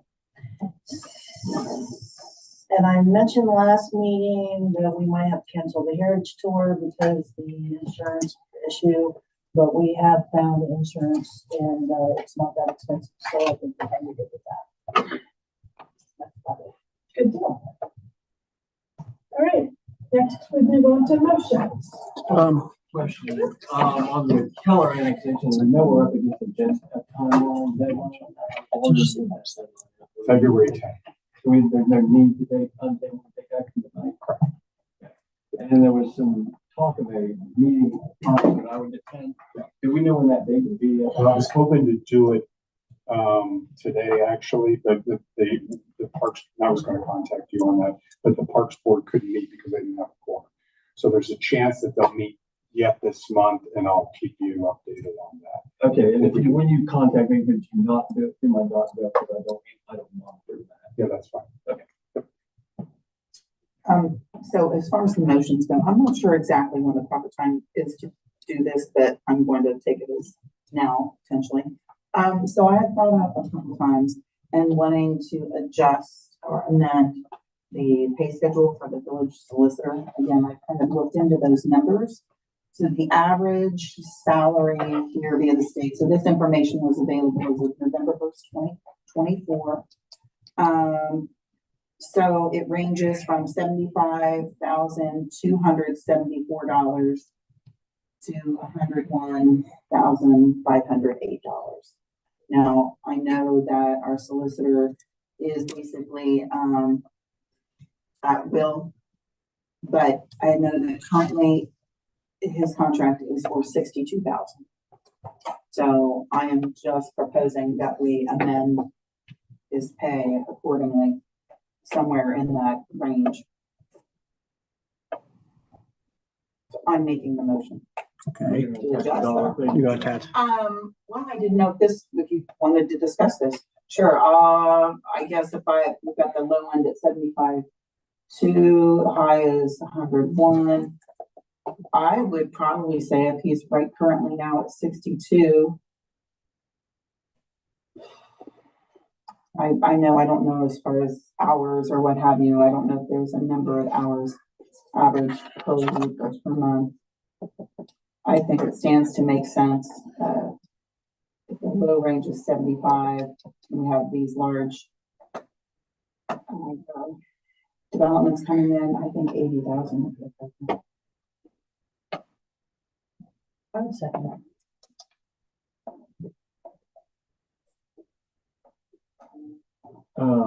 So this is discussion. Mhm. I would be okay with a more of a stair stepping approach. They could move it that much. So my proposal would be for an increase to 68,000. I disagree with that. I would request to put that on the finance committee's agenda for consideration due to the fact that it affects the budget that we're going to have to approve. And so finance agenda would be probably. So we're going to take it to finance. Send it to finance. Yeah. I think that's fair. That's why I thought there should be some type of We conversation. can hash that out with Absolutely. what Brian has for budgetary considerations. Which means we can't dilly dally on this budget anymore. Okay. And it's actually not gonna Exactly. Dilly dally. That's fine. And again, I'm not familiar with this. I just know that I had kind of mentioned this, looking at that number.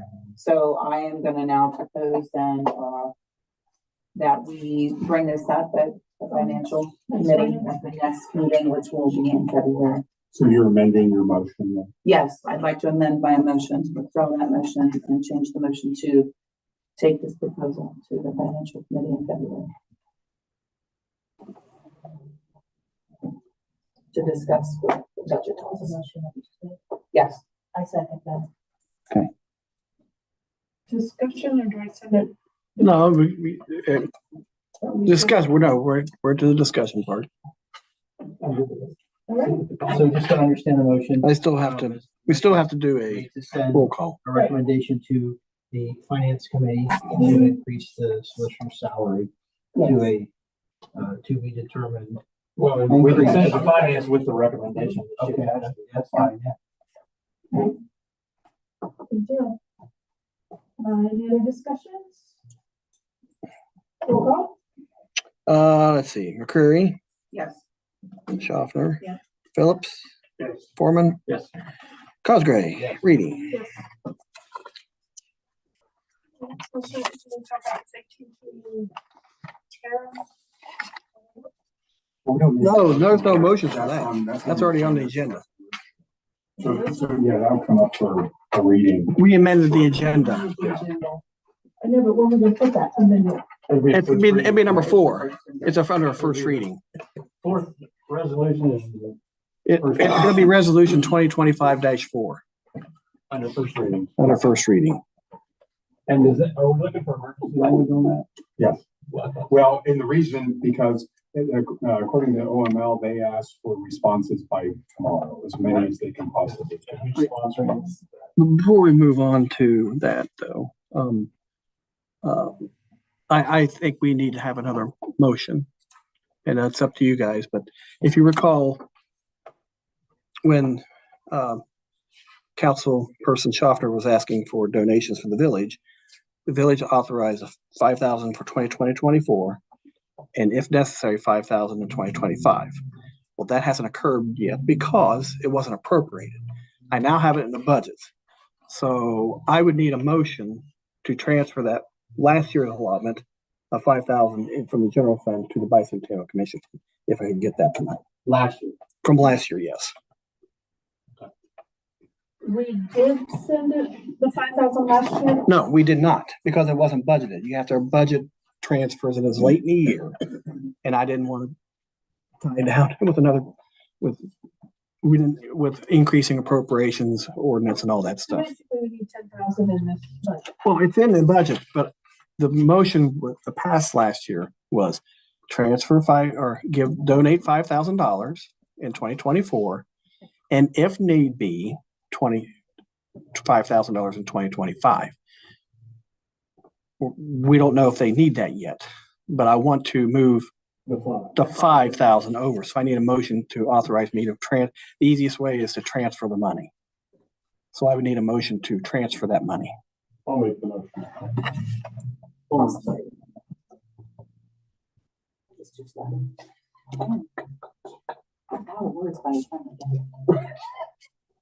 And this would be in accordance with ORC 570514.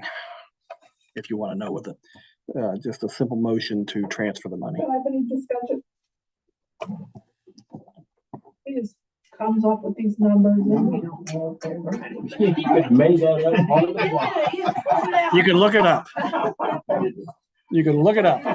That's what I thought the first month I was here. And then he'd bring me in a paper and say, see, I was like, okay. Roll call, sir. Phillips. Yes. Foreman. Yes. Schaffner. Yes. Cosgray. Yes. McCreary. Yes. Reading. Yes. Thank you. Now that's for last year. This to be determined for this year later on. Okay. See, the time travel meeting is already occurred. All right, I guess now we are on to ordinances and resolutions, and guys, I'm going to let you read them. This is ordinance 2025-01, and I have a sponsor, McCreary. Yes, so this particular ordinance, 2025-01, is entering into agreement with State Built. They will be doing some of the inspections, so as long as this passes, for the village. So I would like to make a motion to bypass the free reading. I think what Darla was asking you to do is actually read the caption. Oh, read. Well, So yeah, she just doesn't this have guy. to. Okay. Tell me what it's all about. Well, That's what she did. which she did in a roundabout way, you did. Suspended. Yeah. But she made a motion to suspend, but I thought we were holding off on that too. I was, I mean, it's Okay. council, I'm just one vote. Okay. Okay, to suspend. I'll second it. Any discussion? Question, I'm sorry. Okay, discussion on ordinance 2025-01. To suspend. Authorizing. It's to suspend. Just suspend emergency and I think from my previous statements, I indicated that I'm not ready to move this on this by emergency, but if the rest of the council is, I'm just one vote, so. So, Councilman Foreman, are you then saying that you'd like to table this one until we get some? No, I'm just gonna let it go to another reading Oh, to okay. get clarification from Matt on whether they cover the zoning, because that seems to be where the whole is just getting a definitive answer on what my plan is and whether I'm allowed to do what I want to do. And so, yeah, but if the rest of council wants to do this now and suspend and pass, I'm just one vote, and the rest of council certainly can do that. I thought your questions were very good questions. So is there any problem if we go to? I'd prefer Okay. to go to second reading. All right. Answer. So I'm going to withdraw and rescind that motion. Well, if I compare this in, it's been how many years since we've been without. Another week or two. So basically, it can go to a second reading. And it incurs additional fees, which I'm reluctant to do by emergency as well. Okay, so we're gonna. Public have a better awareness. Alrighty, we're gonna take 2025-01 to a second reading. Ordinance 2025-02, Ms. McCreary. An ordinance to amend chapter 1408.03 Building and Housing Code, Residential Code, Schedule of Fees of the Baltimore Codified Ordinances and the declaration of an emergency. And again, I would recommend that go to a second reading because that ties into the first. Right. And changes our fee schedule. It does. Yes. Which I'm wondering, is this well publicized on Facebook and on our website so that if the community has any input on this? We have not done that. I think we should, because we're getting ready to change all the fees to build a house or build a garage or build a barn or whatever. I think we should at least make the public aware. Are we talking about the ordinance? We have to talk about the ordinance? You talking about the change? Both. We'll have to have Kelly create the thing and I can post them on there. Basically. I don't want it to feel like we snuck this in overnight. Listen, we just need Kelly to, you know how on the website we have ordinances. She needs to get one ready for 2025 for me. And then I'll upload them then. All of a sudden, it's gonna cost an extra $1,000 to get all your fees. Yeah, and as I indicated, the basic fees are still in there. Those haven't changed. This contractor, I mean, because I compared their proposed fees to what we currently have in our zoning code, and those fees are in there. They just copied those straight from our zoning code, but they do go into detail on a lot of other fees. As I mentioned, for a lot of other work. So there are lots of additional fees. Any other discussion on that? Ordinance 2025-03, Ms. McCreary, you're a busy girl. An ordinance to amend chapter 1272.08 Planning and Zoning Code, General Development Standards, Landscaping of the Baltimore Codified Ordinances. Was that the stuff that Steve did? Correct. Yeah. And that's what I wanted to say. This was what Mr. Cockrell presented, the proposed changes. This has to go to a second reading because it has to go through planning and zoning. We have to have a public hearing. Who's the response? Who's the sponsor of the resolution that isn't? No, there is no sponsor. There's no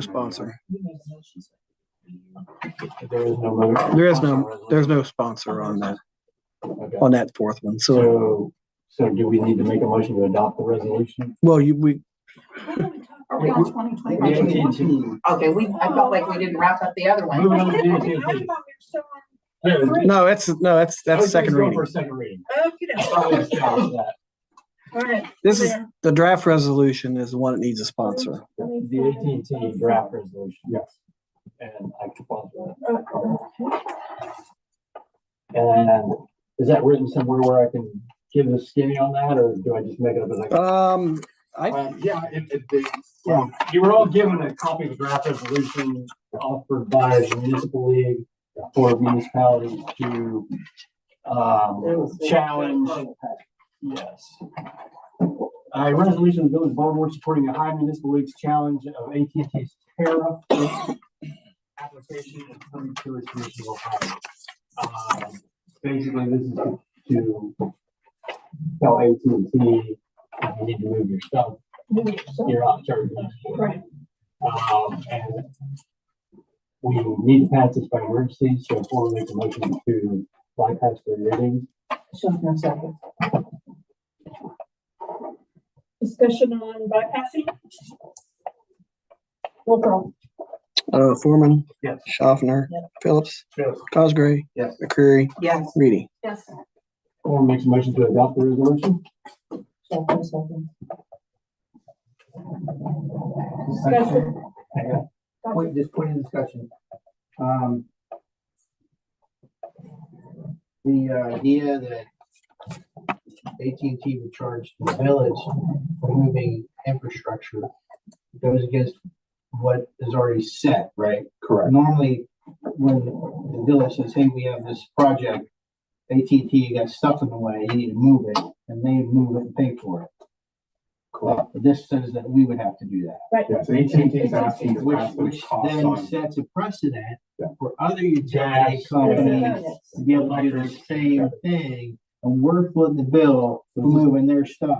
Kind of a big deal. Yeah, that's kind of good. Okay. Could be a big deal. Yeah. Just point of clarification.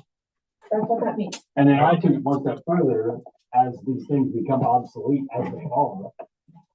AT&T for a good example, and Spectrum for a good example. I think we just need to go another step and start requiring them to take these things out. But that's not what's on the table. Okay, any other discussion? Roll call. Foreman Yes. and Schaffner. Yes. Phillips. Yes. Cosgray. Yes. McCreary. Yes. Reedy. Yes.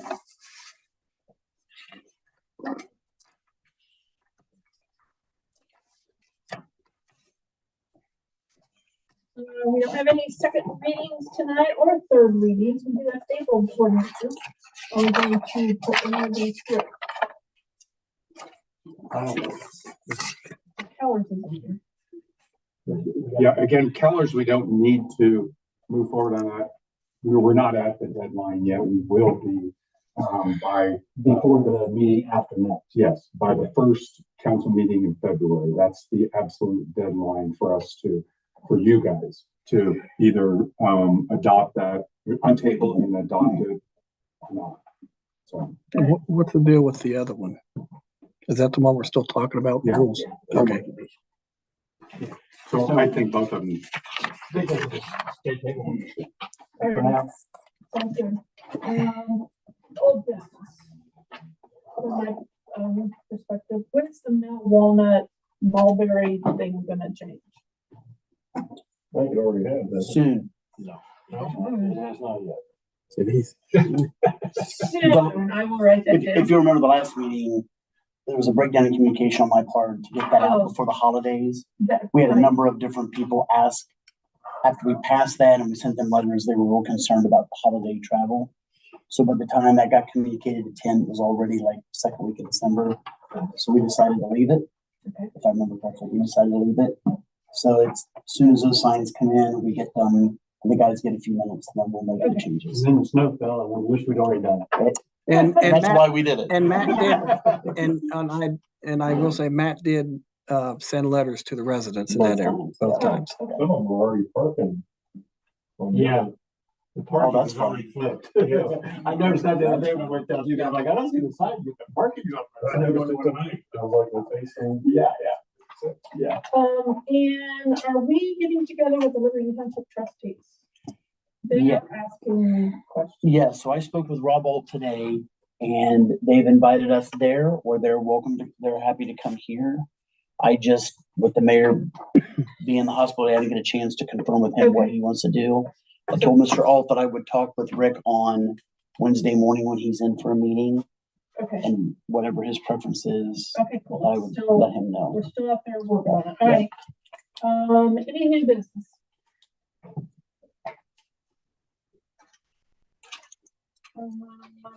Mr. Visitor, do you have anything to say? Welcome back, by the way. trying to keep up with things. It was a lot simpler back in '70 when I was in the car. It's a little complicated. Last call. Next meeting is gonna be held fourth Monday in January, which is January 27th at 7 p.m. Do I have a motion to adjourn? What was that? Okay. Discussion. All in favor, say aye. Aye.